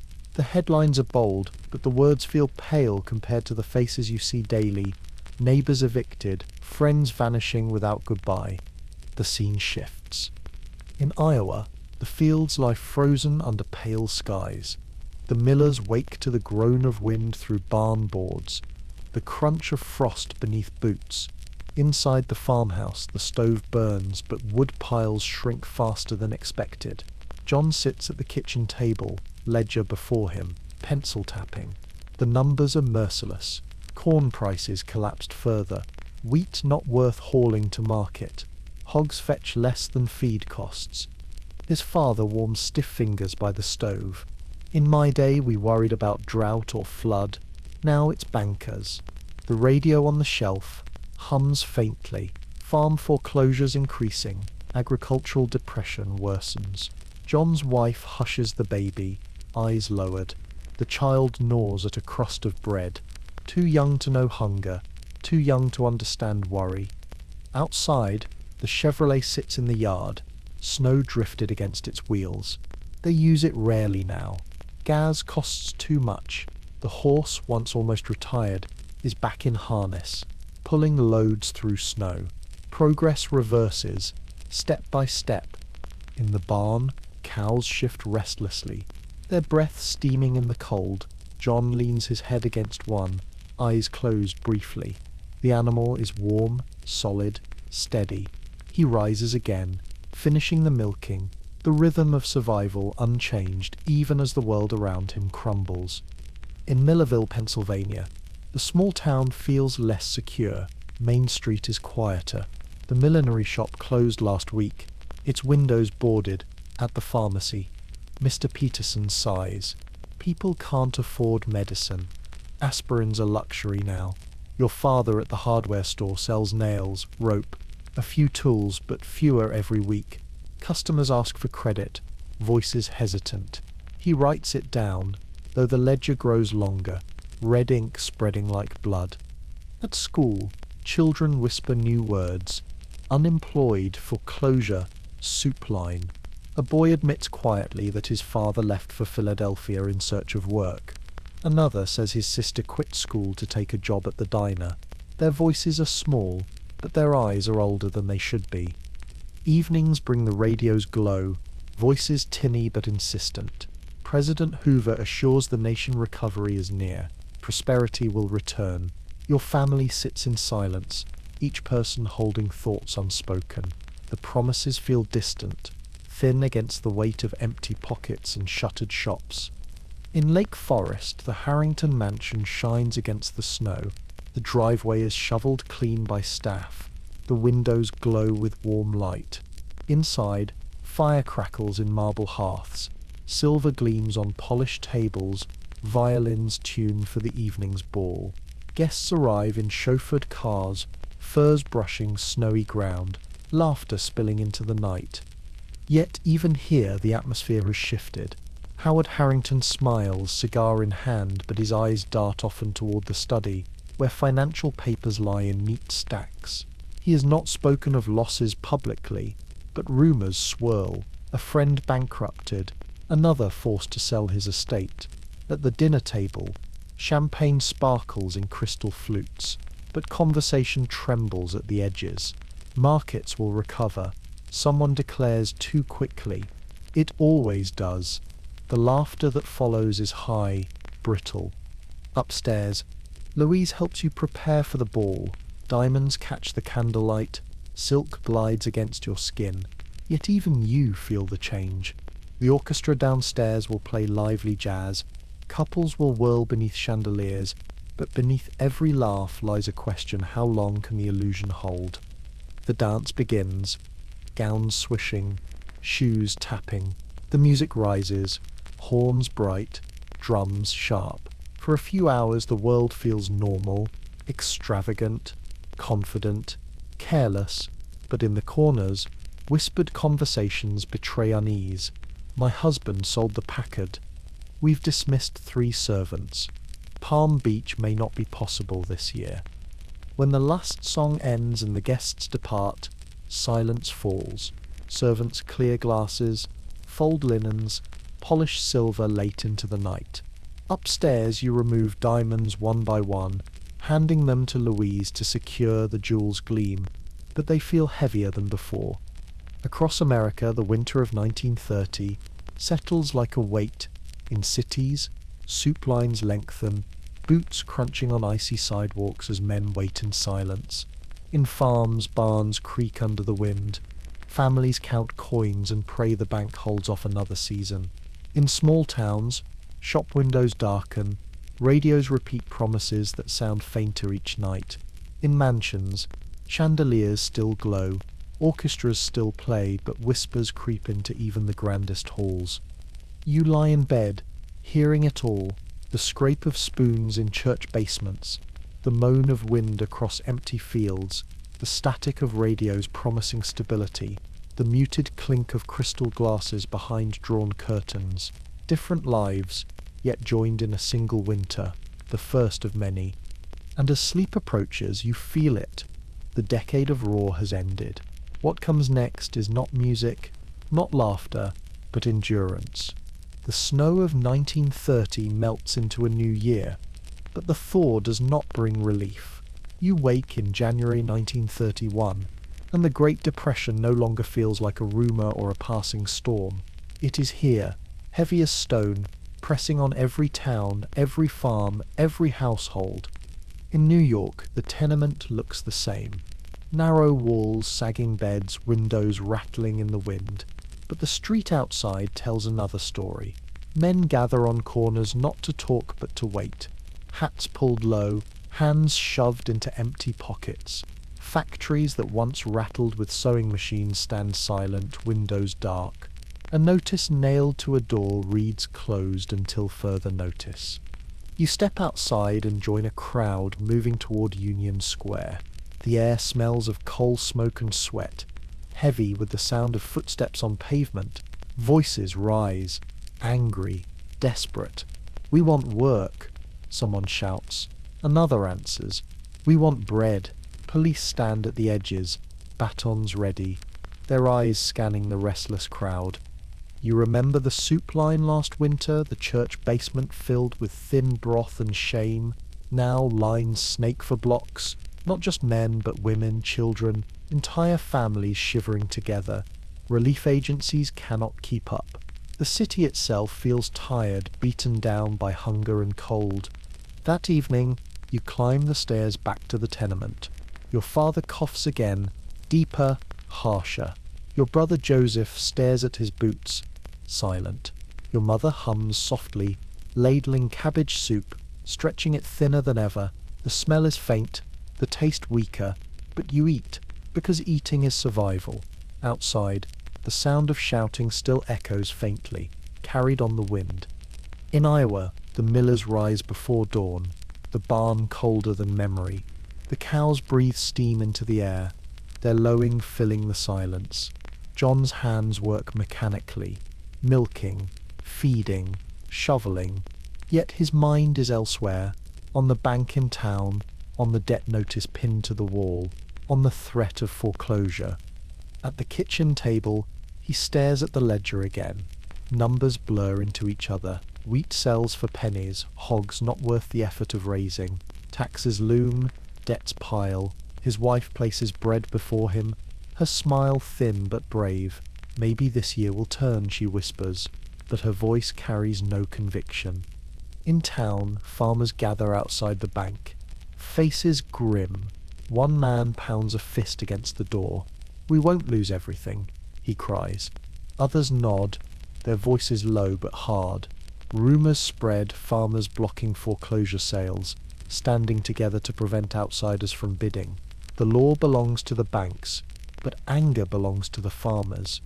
That night, John walks the fields, snow crunching beneath his boots. The stars are sharp above, cruel in their clarity. He pauses, leans against a fence post, and wonders how long a man can fight numbers that never add up. In Millerville, Pennsylvania, the small town struggles. Main Street shops close one by one, the millinery gone, the furniture store shuttered, even the pharmacy thinner, shelves half empty. Your father at the hardware store keeps the doors open, but customers come less often, their pockets light. Some ask for credit, others avoid his eyes, ashamed. At school you notice children arriving without lunches. A girl sits quietly, watching others eat, until you slip her half of your bread. She smiles faintly, eyes lowered, gratitude unspoken but clear. Teaching feels different now, not just lessons but protection, comfort. On the radio, voices shift from reassurance to caution. Recovery will take time, President Hoover says, his words steady but uninspiring. Families sit in silence, listening, eyes on the glowing tubes. Some nod, clinging to hope. Others shake their heads. Words alone cannot fill empty cupboards. In Lake Forest, the Harrington mansion still gleams, but shadows creep at the edges. The driveway is clear. Chauffeurs wait. Servants polish silver. But fewer than before. 3 housemaids dismissed last month. Another family's chauffeur gone. Whispers ripple through the servant quarters. Fewer positions, lower wages, jobs harder to find. At dinner, guests arrive in fine clothes. Though some gowns are last season's, hems altered to look new. The chandeliers still shine, but conversation betrays cracks. The market will turn, one banker insists, though his eyes dart nervously. Another sips champagne too quickly, voice rising as he laughs at nothing. The orchestra plays, but the music feels brittle, forced. Upstairs, Howard Harrington sits in his study long after the guests leave. His cigar burns low, ash spilling onto papers scattered across the desk. Losses mount. Investments vanish. Colleagues whisper of collapse. He grips his pen, writing figures over and over, as though sheer will can force them back into place. You stand at the window, looking over the snow-covered lawns, the lake beyond dark and endless. For years you believed this world was untouchable, immune to the struggles of factories and farms. Now you sense otherwise. Even here, in gilded halls, the tremor is felt. Across America in 1931, the Depression deepens. In cities, protests swell, soup lines stretch longer, families crowd into shelters. In farms, anger builds, foreclosures spark defiance. Neighbors band together to block auctions. In small towns, schools scrape by, shops vanish, radios echo words of comfort that convince fewer each week. In mansions, wealth cushions but does not shield, worry seeping in through cracks of ledgers and whispered conversations. You lie in bed, hearing the nation as one uneasy chorus. The chants of protest in Union Square, the lowing of hungry cows in frozen barns, the hush of a schoolroom where lunches vanish, the brittle laughter of bankers over crystal glasses. The decade that began with jazz, automobiles, and red carpets now groans under hunger, debt, and doubt. The rhythm of survival has changed, but survival remains. And as you drift towards sleep, you wonder how much longer can this nation endure before it breaks, or remakes itself entirely. The chill of 1931 gives way to a sweltering summer in 1932, but warmth brings no comfort. You wake with sweat beading on your forehead, the air heavy, thick with dust. America is restless now, not just weary. Hunger sharpens into anger, silence into protest. In New York, the tenement is stifling. Windows are thrown open, but no breeze comes. You step into the street and find it crowded, not with shoppers or workers, but with men holding signs. We want jobs. We want bread. The march moves slowly down the avenue, feet shuffling in rhythm, voices hoarse from chanting. We can't live on promises, someone shouts. Police flank the sidewalks, batons at their sides, horses stamping nervously. Mothers hold children's hands tightly, watching from stoops. An old man mutters, "Never thought I'd see this here." The line stretches for blocks. Men in suits worn shiny, others in overalls, faces sunburned, eyes hollow. They are different in background, but alike in hunger. That evening you join your family at the church basement again. The soup is thinner than last year, stretched further to serve longer lines. A volunteer whispers, "We had to turn some away yesterday."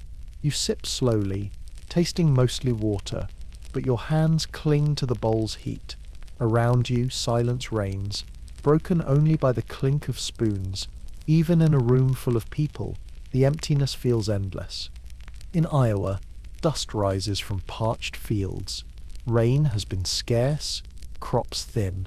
John Miller stands at the edge of his land, fists on his hips, staring at rows of stunted corn. The air smells of dry earth, hot and bitter. His father leans on a cane beside him. "Bank sent another notice," he says quietly. John nods, jaw tight. In town, farmers gather near the courthouse. Their voices are louder now, angrier. "We won't let them take another farm." Someone growls. Word spreads of foreclosure sales blocked by neighbors standing shoulder to shoulder, refusing to allow bids. At one auction, farmers raise mock bids, 5 cents, 10 cents, $1, driving the bank's representatives away. The practice earns a name. Penny auctions. Defiance becomes survival. Back at the farmhouse, John's wife kneads dough, arms dusted with flour, sweat shining on her brow. The baby crawls on the floor, too young to understand the tension in the room. The radio crackles from the table, static cutting through words, protests spreading, unemployment above 20%. Washington sees growing unrest. John wipes his face, eyes heavy. "Maybe we should join them," he mutters. His wife looks up, startled. "Leave the farm." He shakes his head. "Leave it, or lose it anyway." In Millerville, Pennsylvania, Main Street wears exhaustion like a second skin. Half the shops are closed, windows dusty, signs faded. Your father's hardware store clings on. Shelves thinner, ledger red. He sighs as another customer leaves empty-handed. "No money," the man said. "Just looking." Like, at school, summer heat makes classrooms stifling. But children still gather. Some arrive barefoot, shoes sold or outgrown with no money for replacements. Others carry no lunch. You slip a sandwich to a boy in the back row, his eyes wide with gratitude. His whisper, "Thank you, Miss," lingers with you all afternoon. The radio hums in the evenings, bringing news from the Capitol. Veterans march on Washington, demanding early payment of promised bonuses. You picture them, men who fought in France, trench mud, clinging to boots, gas masks slung on shoulders. They were promised money for their service, not due until 1945. But hunger does not wait. Thousands have gathered now, camping on the edges of the Capitol, demanding what is owed. At the drugstore, people argue. They earned it. One man insists. Another shakes his head. Government can't afford it. We'll all sink. Their voices rise, passion cutting through the still summer air. Even in small towns, the debate feels personal. Everyone knows a veteran. Everyone knows hunger. In Washington, the camps spread. Shacks built from scrap wood, cardboard, tin sheets. Smoke rises from cook fires. Children run barefoot in the dust. Signs hang from tents. Bonus now. Justice for soldiers. The men stand in groups, their uniforms long since traded for worn coats, but they're bearing unmistakable straight backs, steady eyes, voices loud with conviction. One night you walk the rows of shacks. A man stirs beans over a fire, his medals pinned crookedly to his shirt. "We were promised," he says simply. His child sits beside him, face thin, eyes tired. promised and forgotten. Police patrol at the edges, uneasy. Politicians argue in chambers nearby, some calling the veterans patriots, others agitators. The city holds its breath, tension coiling tighter each day. In Lake Forest, the Harrington mansion still glows, but its grandeur is fraying. Guests arrive for dinner, but fewer than before. Conversation at the table circles endlessly. Markets, losses, Europe, politics. Laughter rings hollow, like a cracked bell. Your father retreats to his study more often now. Papers spread across his desk. His hands tremble when he lifts his glass. "We may have to sell the summer house," he admits one evening, voice low. Your mother's pearls gleam in candlelight, but her smile falters. "Perhaps," she whispers, "others already have." In the servants' quarters, whispers spread faster. The Morgans dismissed half their staff. The Whitfields sold their Packards. We may be next. Fear trickles down the grand staircases, invisible but palpable. At a charity ball in Chicago, women still twirl in satin gowns. Men raise glasses. The orchestra plays jazz. But in the corners, conversations whisper of foreclosures, of soup lines, of veterans camping on the Capitol's edge. The chandeliers sparkle, but everyone feels the cracks. Across America in the summer of 1932, the Depression burns hottest. In cities, marches swell, soup lines stretch for blocks, children wait barefoot in the dust. In farms, penny auctions defy banks, anger hardens into action. In small towns, radios crackle with news of veterans demanding justice, their camp symbols of both hope and despair. In mansions, jewels still glitter, music still plays, but possessions quietly sell. Households shrink, confidence erodes. You lie in bed that night, hearing it all. The chant of protesters in New York streets, the rustle of corn too thin to harvest in Iowa, the murmur of small-town radios, the brittle laughter in gilded halls, separate worlds, yet bound by the same unraveling thread.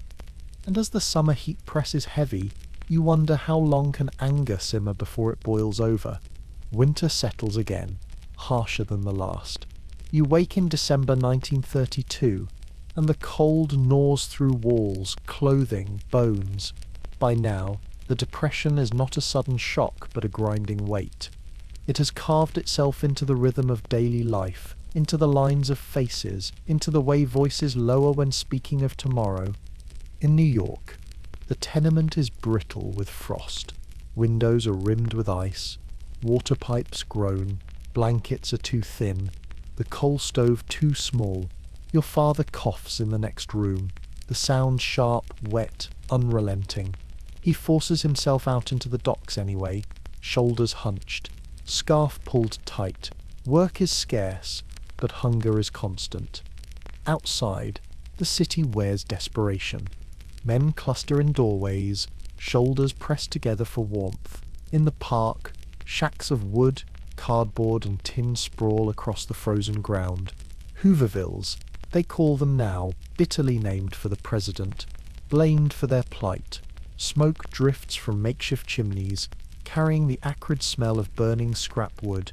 Children chase one another through mud and ice, their laughter thin, quickly swallowed by the wind. Mothers huddle over fires in oil drums, stirring pots of watery stew, their eyes darting nervously toward policemen, who sometimes sweep through, tearing the shelters down. You step into a soup line that snakes around the block. Breath rises in pale clouds. Boots crunch on icy pavement. Volunteers ladle broth into tin cups, their movements mechanical from exhaustion. The taste is thin, but the heat seeps into your hands. The man beside you whispers, "Lost the house last month. Wife and kids in a shack now." His words fall heavy, but no one replies. Everyone carries a similar story. In Iowa, the land lies silent under snow. The millers trudge through drifts to the barn, breath steaming in the frigid air. Inside, cows shuffle, their hides dusted with frost, their breath making the air thick and damp. John works quickly, fingers numb despite wool gloves. At the kitchen table, the ledger still waits. Numbers darker than before. Bank notices sharper. His wife pours coffee, her hands trembling from cold and fatigue. "They sold the Petersons' farm yesterday," she says quietly. John nods, jaw tight. He knows what happened. Neighbours tried to block the auction, bidding pennies, forcing the sale back to the family. But sheriffs arrived, clubs in hand, scattering them. "Can sit fight them forever," John mutters. His father shakes his head. "Can sit stop fighting either." In town, a protest gathers outside the courthouse. Farmers stomp their feet against the cold, breath puffing in clouds. Signs read, "Stop foreclosures, fair prices, now." A speaker climbs onto a wagon. Voice raw as he shouts, "They tell us to work harder. How much harder can a man work?" The crowd roars in reply. Anger flares, but so does fear. Troopers on horseback watch from a distance, their rifles slung across saddles. Back on the farm, John looks across frozen fields, snow crusting thin stalks of corn left behind. He grips the fence rail, wood splintering under his hand. "We keep going," he whispers, but the words feel smaller in the vast winter silence. In Millerville, Pennsylvania, snow falls gently, coating Main Street in white. Yet the town feels empty. More shops are shuttered, windows dark, signs faded. At the hardware store, your father lights only one stove to save coal, his breath visible as he writes in the ledger. Customers come rarely, asking for credit more than goods. "We'll pay in spring," they say. He nods, though he knows spring will not bring miracles. At school, children arrive hungry. Some fall asleep at desks, heads heavy, stomachs empty. You bring bread wrapped in cloth, slipping pieces quietly to those who need them. The gratitude in their eyes is sharp, humbling. A boy whispers, "Teacher, my papa says we might move to the city." Another girl says, "My mama sold her ring for coal." Their voices are quiet, but the weight of them fills the room. At the drugstore, the radio draws a crowd. Men stand with hats in their hands, listening intently. "Bonus Army evicted." The announcer's voice crackles. U.S. Army disperses veteran protesters in Washington. Gasps ripple through the room. The words are simple, but the image they paint is stark. Soldiers once cheered as heroes, now chased from the capital by other soldiers. Their shacks burned, families scattered. The debate begins at once. "They deserved better." One man cries. Another shakes his head. "Government can't give money it doesn't have." Voices rise, brittle with anger and despair. Outside, the snow continues to fall, muffling everything except the unease. In Washington, the camps are gone. Ashes smear the ground where shacks once stood. Smoke lingers in memory more than air. Veterans scatter, some limping, some carrying children, eyes filled with rage and humiliation. They were promised, they demanded, and they were answered with bayonets and tear gas. America itself feels fractured, the trust between citizens and government fraying thin. In Lake Forest, the Harrington mansion stands against the snow, but the glow inside has dimmed. The orchestra no longer plays every week. Balls are fewer, dinners quieter. Guests arrive in smaller numbers, gowns less extravagant, jewels fewer. Conversation falters when losses are mentioned. Howard Harrington sits in his study, face pale, fingers trembling on the ledger. "We still sell the Packard," he tells his wife. Her pearls still gleam at her throat, but her expression is tight. "And the summer house?" she asks quietly. He nods. "Perhaps." The servants whisper below stairs. The Morgans dismissed everyone but the cook. The Whitfields rent out their ballroom. Fear creeps through the mansion like cold draughts through old windows. Even here, where comfort cushions every blow, the world feels less certain. That evening, you dress for a dinner party. Diamonds catch the light. Silk rustles as you descend the staircase. Guests gather, laughter louder than necessary, conversation forced. Recovery is coming, one insists, sipping champagne too quickly. Another adds, "The new election will bring change." The orchestra plays softly, but no one dances. The music is background now, not joy. Later, alone in your room, you remove the jewels, placing them carefully into velvet cases. Outside the window, snow falls thick, covering the manicured lawns in silence. For years you believed wealth was protection. Now you see cracks even here, hairline fractures spreading across gilded walls. Across America in the winter of 1932, 1933, despair deepens. In cities, Hoovervilles spread, soup lines lengthen, protests swell. In farms, penny auctions grow bolder. Sheriffs face angry crowds. In towns, schools struggle. Radios carry news of veterans driven out by soldiers. In mansions, jewels still sparkle, but possessions sell quietly, staff are dismissed, and confidence ebbs. You lie in bed, hearing it all, the clink of spoons in icy soup lines, the creak of barn doors in snow, the static of radios reporting evictions, the brittle laughter of wealthy guests. Different sounds, yet part of the same winter chorus. And as the year turns, you feel the nation itself poised on an edge, waiting, weary, wondering if a new leader might pull it back from the brink. Winter breaks at last. You wake in March 1933, snow receding from sidewalks, mud thick on farm roads, trees bare but ready. Yet the change in season is not just weather. For the first time in years, you sense something stirring in the nation, tentative, fragile, but real. In New York, the tenements still groans with familiar sounds, pipes knocking, babies crying, neighbors arguing. But outside, crowds gather differently now. They are not just waiting in soup lines or huddling in Hoovervilles. They are pressing toward radios and storefront windows, ears tuned, faces lifted. First of all, the voice declares, strong and measured, "Let me assert my firm belief that the only thing we have to fear is fear itself." Franklin Roosevelt's voice, carried by wires and airwaves, reaches millions at once. You stand among them, heart quickening. The words roll like steady drum beats, calm and commanding. Around you, men and women nod, whisper, even smile faintly. For years, leaders offered reassurances that rang hollow. This voice feels different, confident, direct, alive with possibility. That evening, in the cramped apartment, your family huddles around a neighbor's radio. The stove glows faintly, soup simmers, and Roosevelt's voice fills the room. He speaks of banks reopening, of work to be created, of hope not as a dream but as policy. Your mother wipes her eyes with her apron, whispering, "Maybe this time." Your father, still coughing, nods slowly. Even your brother Joseph straightens, his jaw set as though ready to try again. In Iowa, the millers listen too.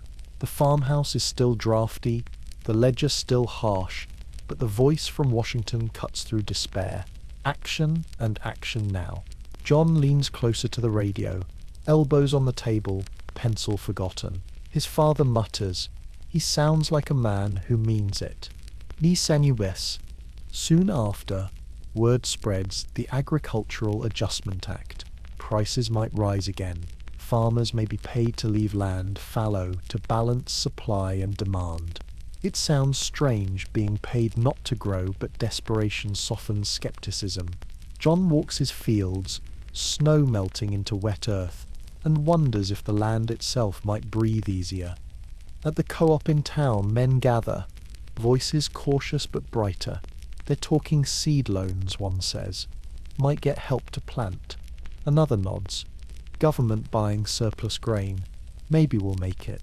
The courthouse, once a place of foreclosure fights, now feels like a chamber of possibilities. The anger remains, but it has company now. Hope, thin but stubborn. In Millerville, Pennsylvania, spring sunlight warms the streets. The hardware store still struggles, but your father holds his head higher. A letter arrives. The bank has reopened under federal protection. Neighbors line up, relief in their faces as deposits are returned, as faith stirs again in the system that once betrayed them. At school, children whisper new words. Work program, CCC camps, new jobs. One boy beams, saying his older brother signed up to plant trees out west. Another says her father found work repairing roads. The classroom feels lighter, though hunger has not vanished. You see it in thin faces, in hands clutching crusts of bread. But now there are stories of recovery, not just decline. In the evenings, your family gathers around the radio. Roosevelt speaks in his fireside chats, voice intimate, as though speaking directly to each home. Your money is safer in a reopened bank than under the mattress. The words draw laughter from your father, rare and welcome. Your mother hums softly as she sews, the tune not of despair but of habit returning. In Washington, the atmosphere has changed too. Gone are the burned veteran camps, the silence of paralysis. Now the city hums with motion. New laws drafted, new agencies formed, new faces hurrying through marble corridors. Reporters scribble, photographers snap. The press buzzes with talk of the New Deal. You walk the capital streets and feel the urgency in the air. Relief workers distribute forms. Men hammer nails into new government offices. Women type furiously, their fingers dancing across keys. The smell of ink and paper is thick. For the first time in years, it feels like the government itself is awake, alive, engaged. In Lake Forest, the Harrington mansion stands as it always has, tall, grand, gleaming. Yet inside, the atmosphere has shifted. Your father no longer spends every night hunched over ledgers.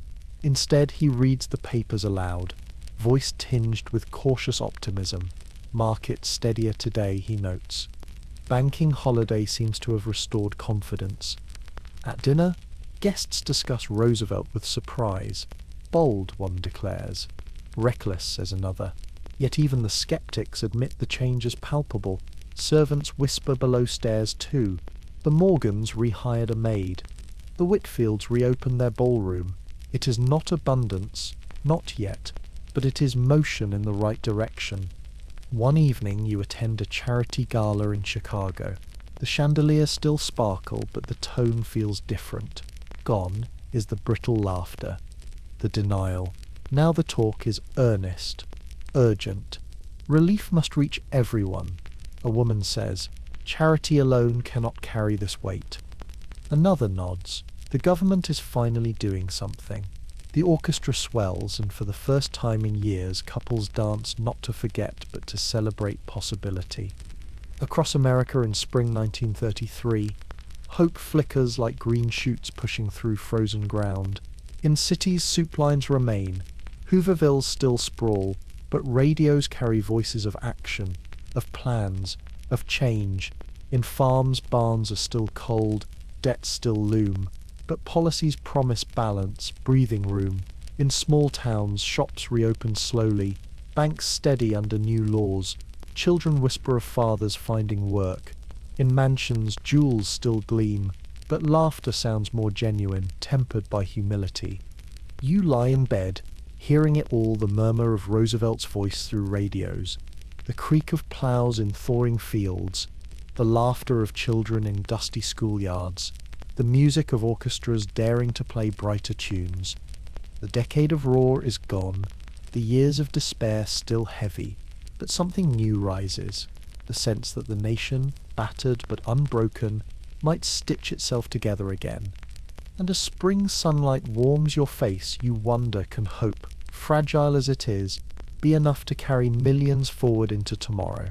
The spring of 1933 blossoms into years of slow, stubborn rebuilding. You wake now in 1935, the air warmer, the streets busier, the sound of hammers and saws mixing with the hum of radios. The Great Depression is not gone, its weight still presses heavily, but something has shifted. Where once there was only despair, now there is motion, labor, and hope hammered into timber and stone. In New York, the tenement still leans, windows drafty, paint peeling. Yet outside, scaffolds rise, and men in overalls swing hammers with rhythmic precision. You step onto the street and see a line of men with shovels. each wearing khaki uniforms marked with WPA, the Works Progress Administration. They are laying bricks for a new school, sweat glistening under summer sun. The smell of wet mortar mingles with dust. One of them, a gaunt man with calloused hands, wipes his brow and smiles. 2 years I couldn't find work, he says. Now I've got a paycheck, and my kids get shoes again. His grin is tired but fierce, a defiance against years of emptiness. Soup lines still exist. Hoovervilles still cling to the edges of the city, but here in the street you feel something different. Work, not charity. Pay, not pity. And the sound of tools, the music of survival turning slowly into the music of recovery. That evening, your family crowds again around the neighbor's radio. Roosevelt's voice flows, calm and steady. We are putting men to work, not on makeshift jobs but on real projects, building for the future of America. Your father nods, eyes shining faintly. Your mother whispers, "It feels true this time." Even Joseph, who once sat silent with despair, now speaks of joining a project, of picking up a hammer instead of waiting in line. In Iowa, the millers rise before dawn, as they always have. Yet something is different here too. The farm still bears debt, the crops still fickle, but new programs ripple through the land. The Agricultural Adjustment Act pays farmers to leave some fields fallow. The Soil Conservation Service teaches new methods, crop rotation, contour ploughing to hold earth against wind and rain. John listens intently to county agents who arrive with charts and pamphlets. He shakes his head at some suggestions, but tries others, turning soil differently, planting clover to restore fertility. His father grumbles, "We've farmed this way for generations," but John persists. The earth, though scarred, begins to yield better. On Saturdays, John drives to town, where CCC boys march in uniform, the Civilian Conservation Corps. Young men, many no older than 18, their faces sunburned, their boots dusty. They plant trees, dig ditches, build dams, send wages home to parents. Pays 30 a month, one boy says proudly. 25 goes straight to Ma. His pride carries the weight of a family's survival.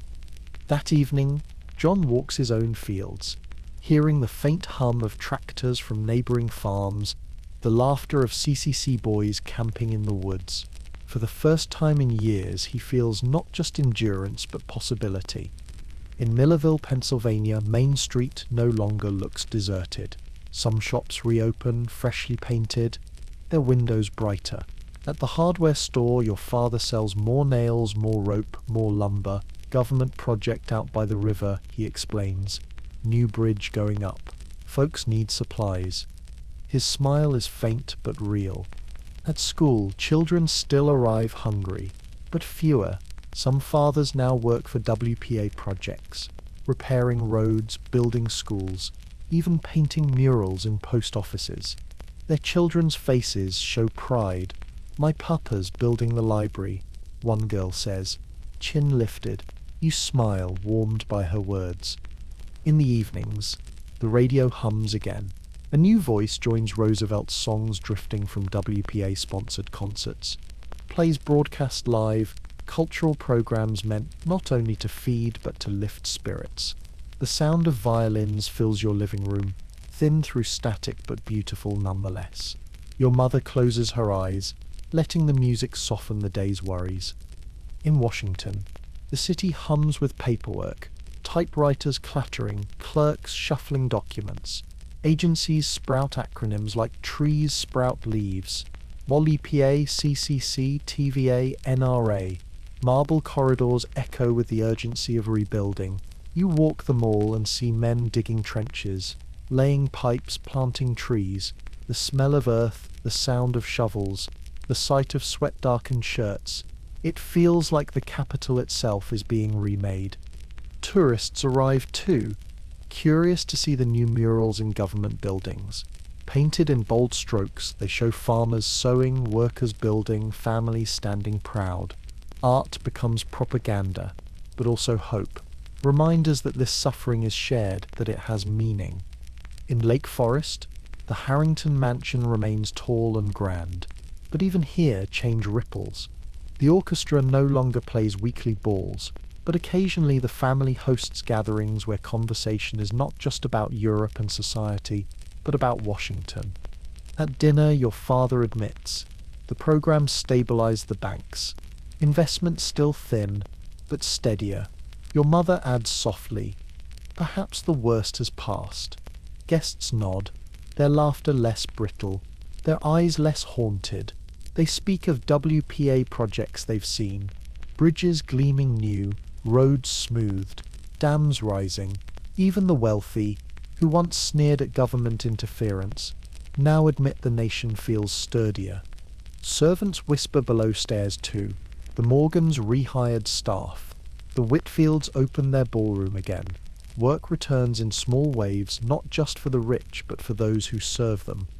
Later you walk through manicured gardens, still trimmed by careful hands. The lake glimmers in twilight, Chicago glowing faintly on the horizon. For years fear lurked here, even among gilded halls. Now you sense a new rhythm, cautious but forward. Across America in the mid-1930s, the New Deal reshapes lives. In cities, WPA workers pave streets, paint murals, build schools. In farms, CCC boys plant trees, dam rivers, restore soil. In small towns, shops reopen, radios hum with music, children carry lunches again. In mansions, confidence returns slowly, tempered by humility, acknowledgement that even wealth bends under hardship. You lie in bed, hearing the nation's new chorus, the clang of hammers on steel beams, the scrape of shovels in earth, the laughter of young men in camps, the swell of violins broadcast over crackling radios. The roar of the 1920s is gone, the despair of the early 1930s softened. In its place rises something quieter but stronger. Labor, shared effort, the stubborn belief that a fractured country can build itself whole again. And as you drift towards sleep, you wonder, can these hands, these hammers, these voices truly carry the nation back to light? The sound of hammers and saws fades, replaced by something different. You wake in 1936, and the hum of America is no longer only labor. It is laughter drifting from radios, trumpets blaring from dance halls, the flicker of movie screens casting light into the darkness. After years of hunger and fear, the nation has not recovered fully, but it has learned to dream again. In New York, the tenement walls remain thin, but tonight the family sits not in silence but in glow. A radio hums in the corner, its wooden cabinet polished proudly. Tubes warm, dials glow. Static gives way to music. Benny Goodman's clarinet cuts through the air, swinging with energy that makes toes tap against worn floorboards. Your brother Joseph grins, snapping his fingers, pulling your sister to her feet. She laughs, skirts swishing as she mimics the Charleston, the rhythm alive again after years of heaviness. Neighbors gather too, drawn by the sound. Soon the room is crowded, air thick with laughter, the floor creaking under dancing feet. The soup line still waits tomorrow, but tonight the music carries you higher than hunger. This, Joseph says breathlessly, this is America again. Later the radio shifts to a different voice. Tune in tomorrow for The Guiding Light, a soap opera, voices soft and dramatic, weaving tales of love and struggle. Your mother leans forward, eyes bright. She forgets the peeling wallpaper, the rent due, the coughs from the next room. For 15 minutes each night she lives in another world, where problems are different, smaller, solvable. The escape is worth everything. In Iowa, the miller's farmhouse glows faintly against the wide, dark fields. The radio sits in the kitchen. Its presence is essential now as the stove. After a long day of chores, John leans back in his chair, listening to a baseball game broadcast from Chicago. The announcer's voice crackles, but the rhythm of the game is unmistakable. The crack of a bat, the cheer of a crowd. For a moment, the farm feels connected to the whole nation, all listening together.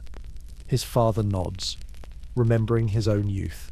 Never thought I sipped here a game live from so far away. His wife rocks the baby, smiling faintly. Even she, weary from work, feels lighter. As the announcer shouts, "It sips a home run." On Saturdays, the family piles into the Chevrolet. Driving into town, the Rialto Theatre glows, marquee lit, posters bright, 10 cents buys an escape. Inside, velvet seats, the smell of popcorn, the hush as the lights dim. A newsreel flickers first. Images of Roosevelt smiling, Hitler saluting, dust storms sweeping plains. The world feels both closer and farther, captured in jerky black and white.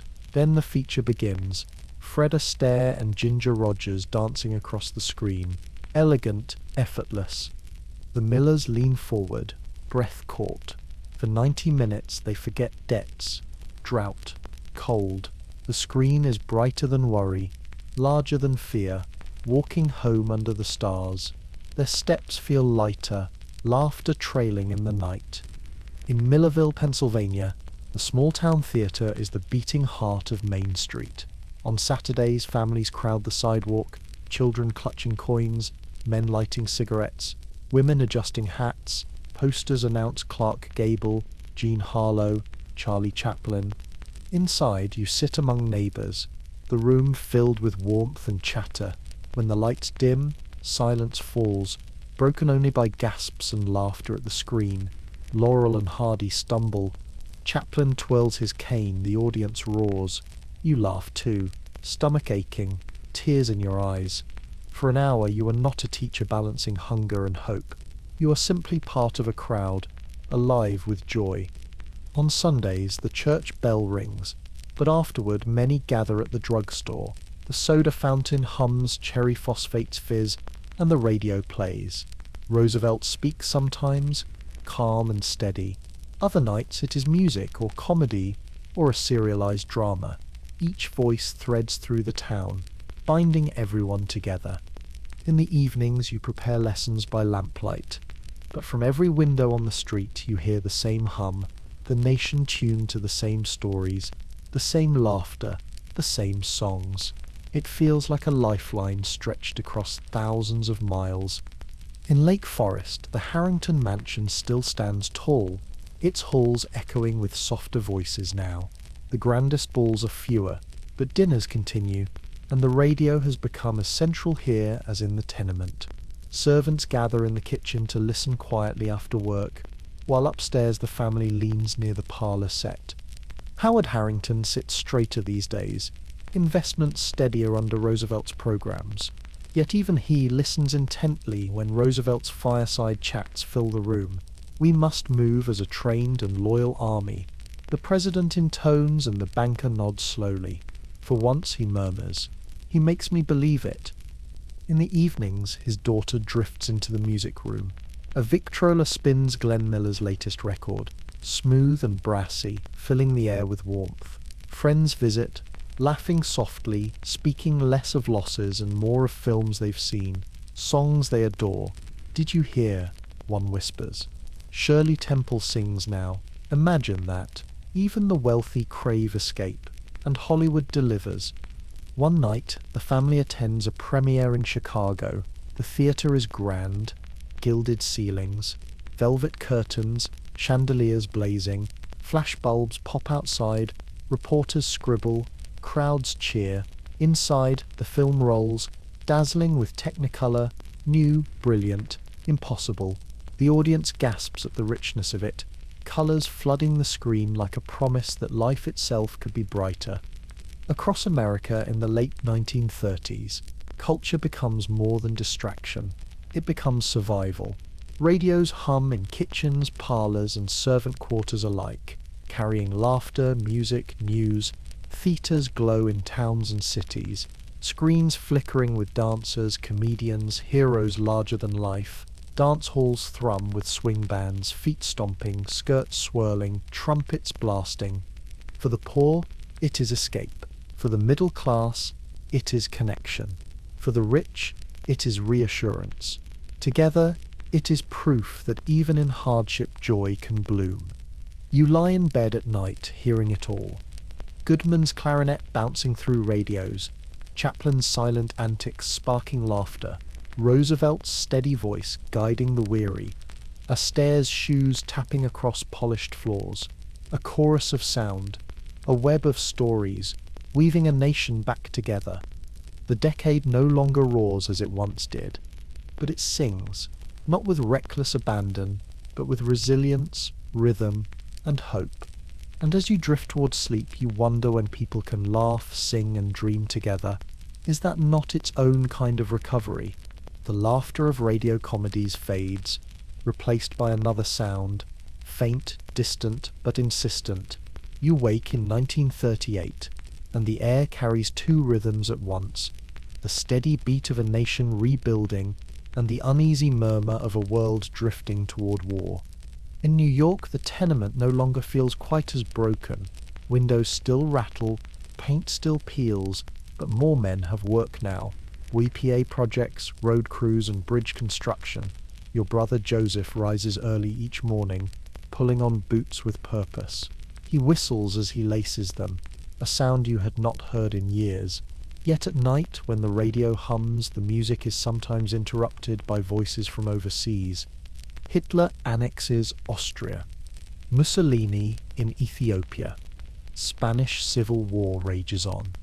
The words filter into kitchens, crowded bars, street corners where men gather to argue.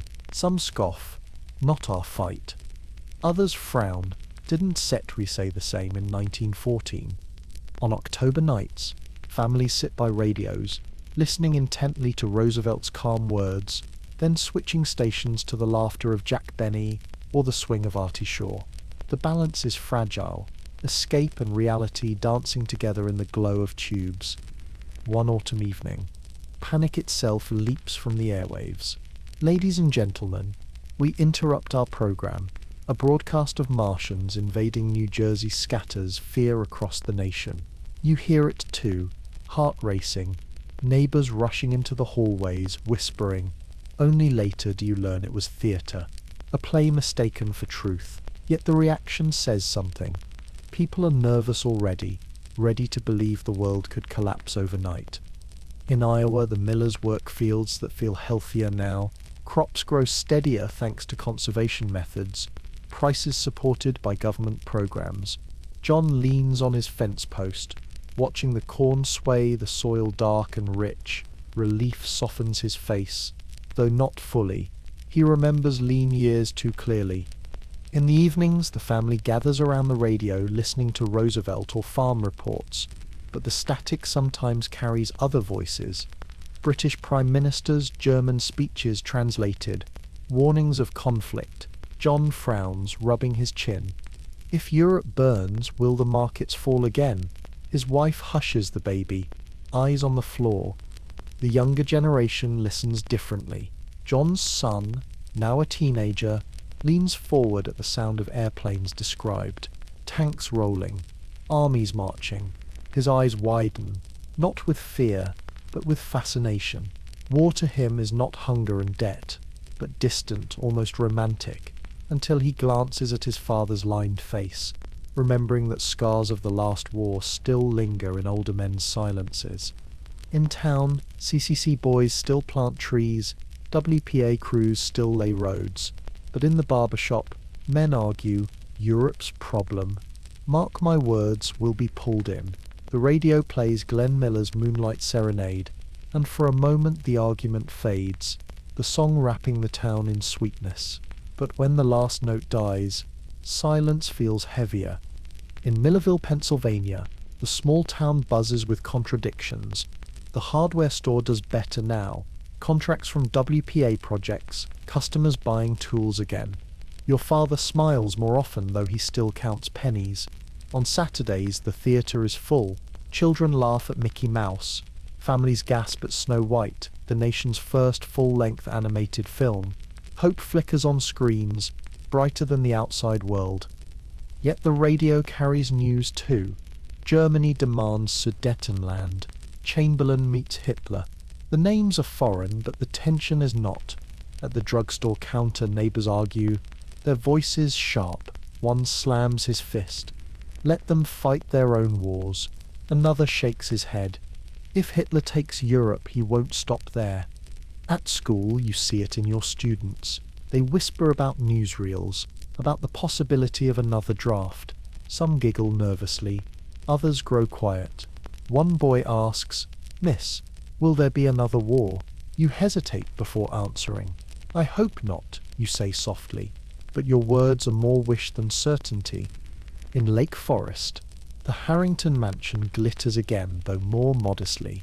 The orchestra plays swing now, couples dancing under chandeliers, guests laugh, sip cocktails mixed quietly despite Prohibition's recent repeal, yet conversation circles back, again and again, to Europe. Howard Harrington sits with other men in the study, cigar smoke curling, glasses of brandy untouched. Markets are steadier now, one says, but if war comes, the thought trails off, unfinished but heavy. Another shakes his head. We said never again after 1918, and yet, in the parlour, women whisper too. I hear the Germans are building planes faster than anyone can count. My cousin in London says they've begun blackouts.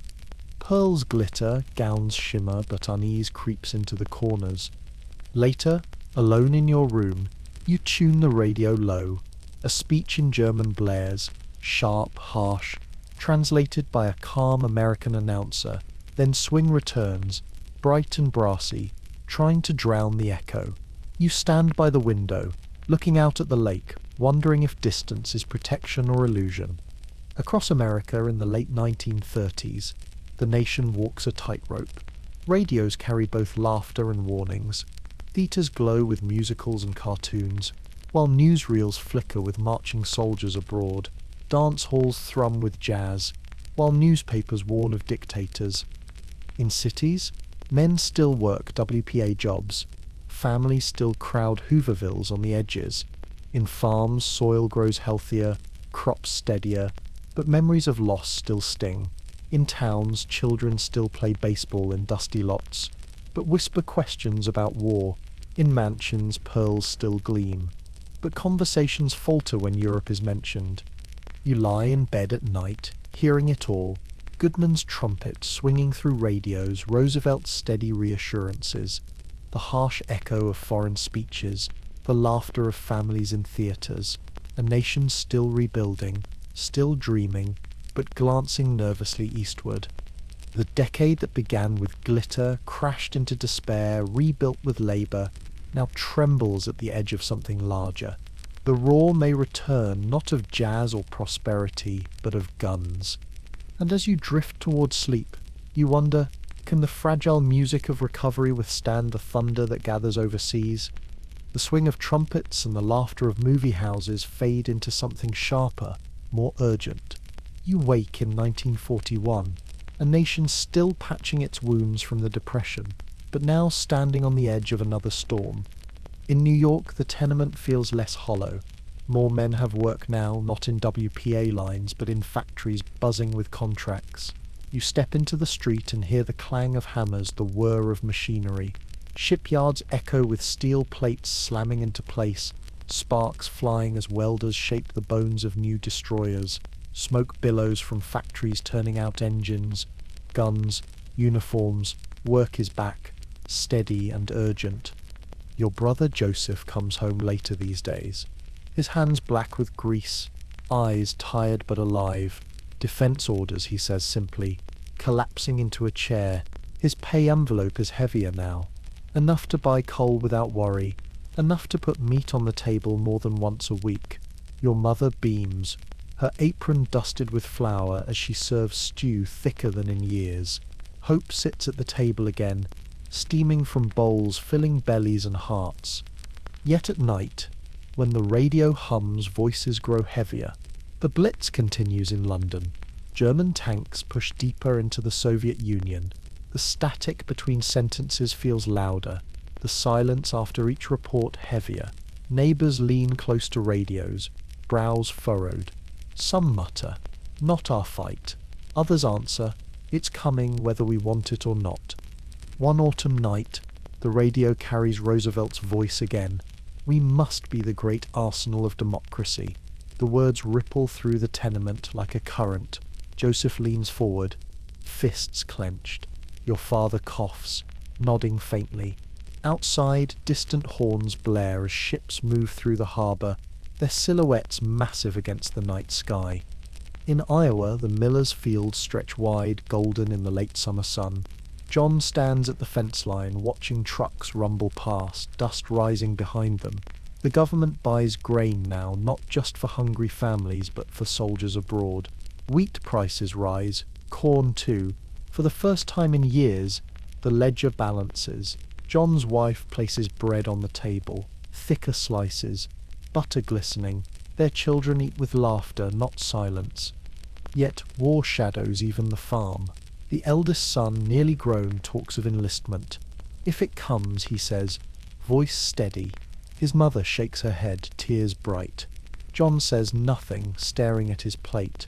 But later, outside under the stars, he grips the fence rail until his knuckles whiten. At the co-op, talk shifts from debts to war. Orders from Washington, one man says. Need hogs for the army. Another nods. CCC boys are drilling now. Farmers who once cursed the government now see checks arrive, barns fuller, tables heavier. Survival feels less like scraping and more like standing. But in the distance, Europe burns, and everyone wonders how long America can stay apart. In Millerville, Pennsylvania, Main Street bustles with life. Shops reopen, shelves fuller than they've been in years. Your father's hardware store hums, orders steady. Men buy nails, lumber, tools, some for WPA projects still ongoing, others for defense contracts. Your family walks home with heavier baskets, smiles easier. At school, children chatter with nervous excitement. My brother joined the Navy. One girl boasts, another says, my dad works at the plant. They're making airplane parts. Pride mixes with fear. The words war and draft creep into playground talk. On Saturday nights, the Rialto glows again. Families crowd in to see Clark Gable, Carole Lombard. Newsreels of Britain under bombardment. Gasps fill the room as bombs flash across the screen. Craters bloom, rubble smokes. Then laughter rises again at cartoons. Applause at musicals. Escape remains vital, but now it carries a sharper edge. Everyone knows the shadow creeping closer. At the drugstore, the radio plays Roosevelt's speeches. Men gather, hats in hands, listening as he promises strength, unity, vigilance. Some nod, others shake heads. We can't fight another European war, one insists. Another replies, what if they bring it here? Their voices clash like steel against steel. In Lake Forest, the Harrington mansion gleams. But the atmosphere has changed. Dinners are smaller, conversation heavier. Howard Harrington no longer pores over ledgers of losses, but over reports of defense investments. Contracts are surging, he tells guests. War may be coming, but industry is booming. Pearls still glitter, crystal still clinks, but even here war feels close. At parties in Chicago, orchestras still play, couples still dance. Yet between songs, whispers ripple. Hitler, unstoppable. The Japanese grow bolder. The guest mentions her nephew training at Great Lakes Naval Station. Another speaks of selling stocks to invest in bonds. Even the wealthy brace for change. Your mother, ever the hostess, smiles through it, pearls steady at her throat. Yet later, when the guests leave, you catch her at the window, staring into the dark. Do you think it will come here? She asks quietly. You have no answer.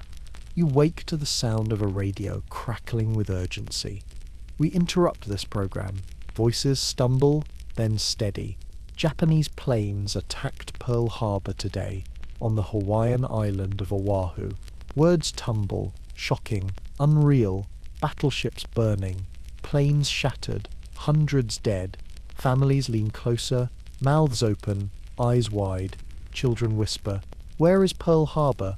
Adults whisper nothing at all, stunned into silence. In New York, men pour into streets, clustering around radios in bars, offices, police stations. Shock, then anger, then resolve. In Iowa, the Millers gather around their set, John gripping his son's shoulder tightly, face pale. In Pennsylvania, you hear the words in the drugstore, customers frozen mid-sentence, the clerk's hand trembling over the register. In Illinois, the Harringtons listen in the glittering parlor, pearls and crystal forgotten, silence heavy. The next day, Roosevelt's voice fills the nation, a date which will live in infamy. Families huddle close, breath caught, hearts pounding. War is no longer distant. It is here. Across America in late 1941, despair of the Depression is replaced by the urgency of war. In cities, factories roar. Men and women rush to enlist. In farms, prices rise, production surges. Sons talk of uniforms. In towns, schools whisper of drafts. Theatres play war news before comedies. In mansions, jewels still gleam, but even the wealthy feel the pull of mobilization. You lie in bed that night, hearing it all, the clang of factories turning out tanks, the crackle of radios carrying Roosevelt's steady voice, the sobs of mothers holding sons, the faint echo of jazz still daring to play.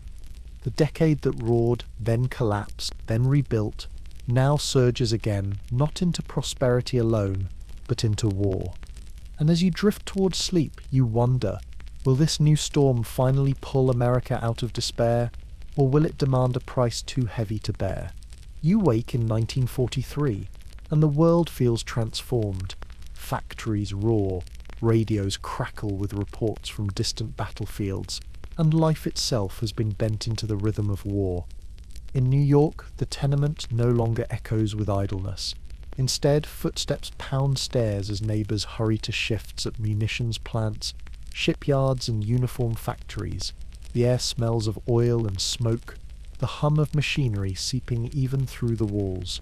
Your brother Joseph wears coveralls now, his hands black with grease from engines bound for Europe. He works 12 hours a day, yet he smiles more than in the darkest years of the Depression. Wages are steady, overtime constant. Your sister, once in the store downtown, now pulls a bandana tight over her hair and joins other women at the assembly line. Rivets pound, sparks fly, posters loom above them, we can do it. Rosie the riveter, sleeves rolled, jaw set, gaze fierce. Women who once stitched dresses or scrubbed floors now build planes and tanks. They laugh together during breaks, hands red with work, pride shining brighter than fatigue. But rationing touches every home. On the kitchen table lie small booklets, their pages filled with stamps. Meat, sugar, gasoline, everything limited. Your mother clips coupons carefully, fingers brushing paper as though handling gold. Tonight's dinner is thin stew, stretched with potatoes. The taste is simple, but the pride is real. Everyone sacrifices. Everyone contributes. Evenings bring the radio. Roosevelt's voice, calm and steady, fills the room. News follows, Allied advances, setbacks, casualty lists read in somber tones. Families lean close, breath held. Then music softens the edges, swing bands carrying joy into kitchens, Glenn Miller's trombone swelling with bittersweet hope. In Iowa, the miller's farm hums with urgency. Wheat fields shimmer under summer sun. Hogs grunt in crowded pens. Demand is high, every bushel, every animal needed for soldiers overseas. Government trucks rumble down dirt roads, hauling grain to rail yards. John works from dawn until stars appear, sweat soaking his shirt, muscles aching. Yet the ledger finally smiles. Prices steady, loans reduced, debts shrinking. His wife manages ration stamps, trading with neighbors when sugar runs low, baking with syrup instead. She hums as she kneads dough, the smell of bread filling the house. Their eldest son has enlisted, his uniform neatly folded in the bedroom, his letters arriving sporadically from camps. The youngest watches his father, imitating his movements with a toy plow. dreaming of a future not yet shadowed by war. On Sundays, the family gathers by the radio, listening to Roosevelt and then to reports from faraway places: Africa, Sicily, the Pacific Islands. John frowns, thumb rubbing the edge of the table. His son writes of training, but letters are brief, careful, never enough to ease the worry. At night, John stands by the fence line, eyes searching stars, whispering silent prayers. In Millerville, Pennsylvania, the small town pulses with war's rhythm. The hardware store thrives now, nails, hammers, lumber sold to WPA projects, retooled for defense. Yet rationing changes everything. Customers bring lists and coupons, their voices hushed. Do you have any extra coffee stamps? We're short on sugar this month. Barter thrives, neighbors exchanging goods and favors in ways not seen since the hardest years. At school, your students bring small lunches, carrots, bread, apples. Some boys boast of scrap drives, their pockets jingling with bits of tin, rubber, bottles. We're helping the war, they say proudly. You smile, though their thin arms remind you the war's burden is not evenly carried. The Rialto Theatre glows brighter than ever on Saturday nights. Crowds gather, coins jingling, eager for escape. Newsreels play first, tanks rolling, ships launching, speeches booming, gasps ripple through the crowd as battles unfold in black and white.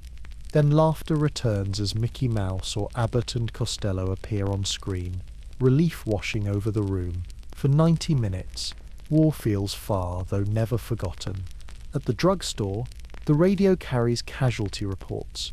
Names roll like rivers, sometimes familiar. A hush falls when one is recognized.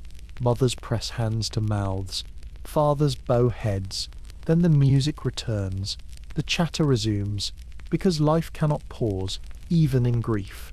In Lake Forest, the Harrington mansion remains grand, but its halls echo differently now. Howard Harrington's fortune, once balanced precariously, grows again with defense contracts. Steel, ships, aircraft parts, all pass through his companies. Yet even here rationing pinches. Gasoline limits the use of limousines. Silk stockings vanish, replaced by rayon. Imported champagne is scarce. At dinners, conversation brims with both pride and unease. Guests boast of children in uniform, of nephews training as pilots, of daughters volunteering as nurses. Yet voices falter when letters are mentioned, missing, delayed, or written with careful words hiding pain. In the parlor, the family gathers around the radio. The announcer's voice speaks of battles overseas, casualty lists, strategies. The chandeliers still glow, the carpets still cushion every step, but silence hangs heavier after each broadcast. Wealth cushions but does not shield. One evening you attend a Red Cross ball in Chicago. Women wear gowns stitched from old fabric, altered, reused. Men dance in uniforms, medals shining faintly. The orchestra plays, but between songs, speeches remind guests of war bonds, of sacrifices needed, of lives at stake. Laughter returns, but it is quieter, tempered by awareness. Later, you stand by the mansion's tall windows, looking out over the lake.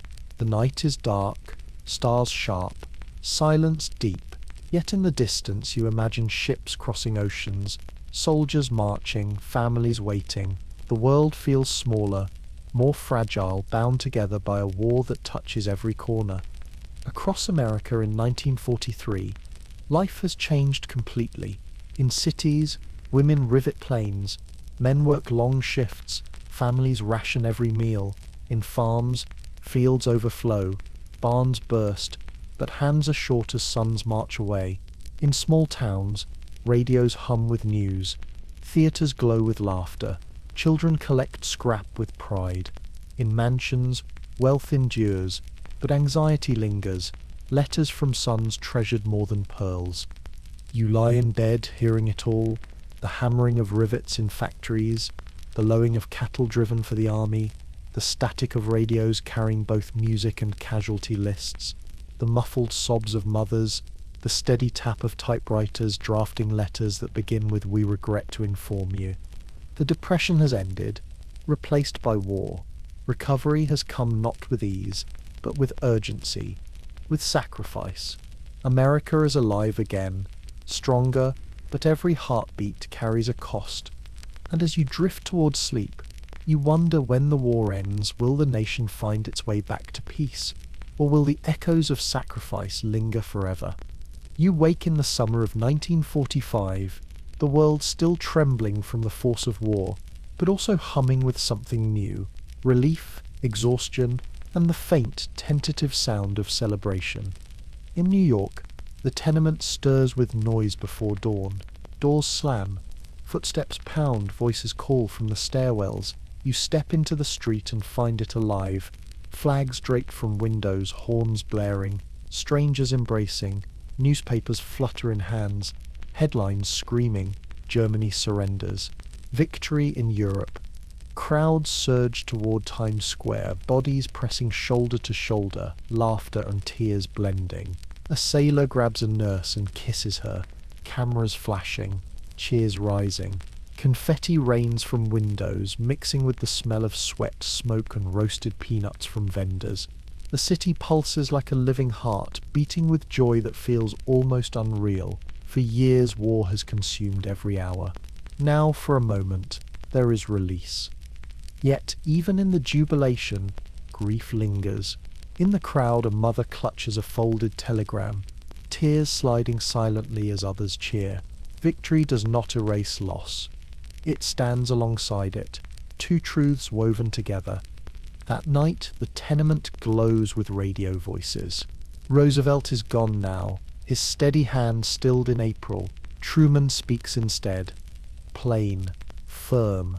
The war in Europe is ended. The war in the Pacific goes on. Families listen with mixed hearts, relief tempered by dread. For even as one storm calms, another still rages. In Iowa, the millers' fields stretch green beneath wide skies. The land thrives now, prices steady, barns full, tractors rumble, silos fill, debts finally shrinking. Yet the family gathers not to count harvests, but to read letters. John's eldest son writes from France, where streets fill with cheers, children wave flags, soldiers lift their helmets high. His words are careful though, joy tempered by memories of comrades left behind. His younger brother works the farm beside his father, shoulders stronger now, hands rough with labor. They haul hay, milk cows, repair fences. Yet at night, the family huddles around the radio, listening to reports from the Pacific. The father stares silently into the flames of the stove, jaw tight. He knows victory in Europe is not the end, only a pause. News bursts like thunder. Japan surrenders. Crowds flood towns and cities alike. In the small town square, church bells ring without pause. Flags wave, bands strike up tunes. The millers drive into town, the Chevrolet rattling with children in the back. Laughter spilling. Neighbors embrace, hats tossed into the air. Firecrackers pop, horns blare. Yet even here, faces tighten at mention of Hiroshima. Nagasaki, bombs brighter than suns. Victory carries a weight no one fully understands. In Millerville, Pennsylvania, the small town rejoices. The Rialto Theatre throws open its doors, offering free cartoons and newsreels. Children rush in, laughing, waving flags made of paper. The drugstore's soda fountain overflows with orders, cherry phosphates, and ice cream sundaes vanishing faster than they can be made. At school, you stand before your students, voice trembling with emotion as you say, "The war is over." Cheers erupt, desks banging, children leaping to their feet. Some weep, some shout, some simply sit stunned. For years they have lived under rationing, under the shadow of radios and casualty lists. Now they taste freedom again, even if they do not yet know its full meaning. That night, families gather in living rooms, radios glowing, news commentators speak of peace treaties, demobilization, returning soldiers. Parents smile, but also glance at empty chairs, at photographs framed on mantels. Some will not return. Joy is sharpest for those who still wait. In Lake Forest, The Harrington mansion shines with light. Guests fill the parlor, champagne glasses clinking, laughter ringing under crystal chandeliers. Howard Harrington raises a glass. To victory, to our sons, to the future. Cheers erupt, pearls glitter, silk swishes. Yet even here, shadows linger. A telegram lies in the study drawer, unopened, avoided until after the party. Servants whisper below stairs of cousins lost overseas, of brothers buried in Europe. Wealth softens the blow of rationing, but not of grief. Later you stand in the garden, the lake glimmering silver under moonlight. Fireworks burst over Chicago, their colors scattering across the horizon.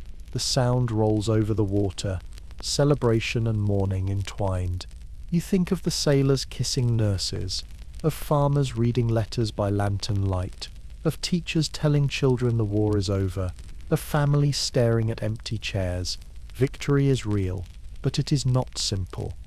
Across America in 1945, the nation exhales, cities erupt in cheers, parades hum with speeches, farms celebrate with church bells, small towns with soda fountains, mansions with champagne. Everywhere flags wave, songs rise, tears fall. The Depression has ended, pulled out by war's relentless demand. The war itself has ended, won at a price almost too great to comprehend. Now America stands at a new threshold, richer, stronger, but also scarred. You lie in bed hearing it all, the roar of crowds in Times Square, the ring of bells in Iowa towns, the laughter of children in small theaters, the clink of glasses in gilded halls, a chorus of triumph and sorrow, of endings and beginnings. The decade that roared, then collapsed, then rebuilt, has now transformed entirely. The nation that woke hungry in tenements, weary in farms, anxious in towns, restless in mansions, now wakes to victory, to possibility, to a future wide and uncertain. And as you drift toward sleep, you wonder, after so much struggle, so much loss, can a nation truly dream again? Or will the dreams themselves be forever shadowed by the memory of what it cost to get here? The noise of history softens now. The streets, the fields, the towns, the mansions all fade into distance, like lanterns glowing faintly before they vanish in the mist. You feel the weight of decades slip gently from your shoulders. The roar of the 1920s, the silence of the Depression, the urgency of war, all dissolve into quiet. What remains is stillness. You are safe now. The walls around you are steady, the air calm, your body warm beneath the blankets. Breath slows in and out, each one deeper, each one lighter. The sounds that linger are soft ones. A faraway whistle carried on the breeze, a faint hum like the memory of a radio, the echo of laughter long past. They fade one by one, leaving only silence, soft and complete. The world behind you grows dimmer. Cobblestones, wheat fields, small-town streets, glittering ballrooms. They drift like clouds, untouchable. They no longer ask anything of you. They no longer weigh on you. They are only shadows dissolving into comfort. Your body loosens, muscles unwinding, hands unclenching, jaw softening. Even thoughts grow quieter, like pages turning slower, then stopping altogether. You are safe now. You are here. The story has ended, and nothing remains but rest. Let the images fade into stillness. Let the rhythm of your breath be the only sound. You are drifting deeper and deeper, until the world itself grows distant. You are safe. You are warm. You are at peace. Sweet dreams.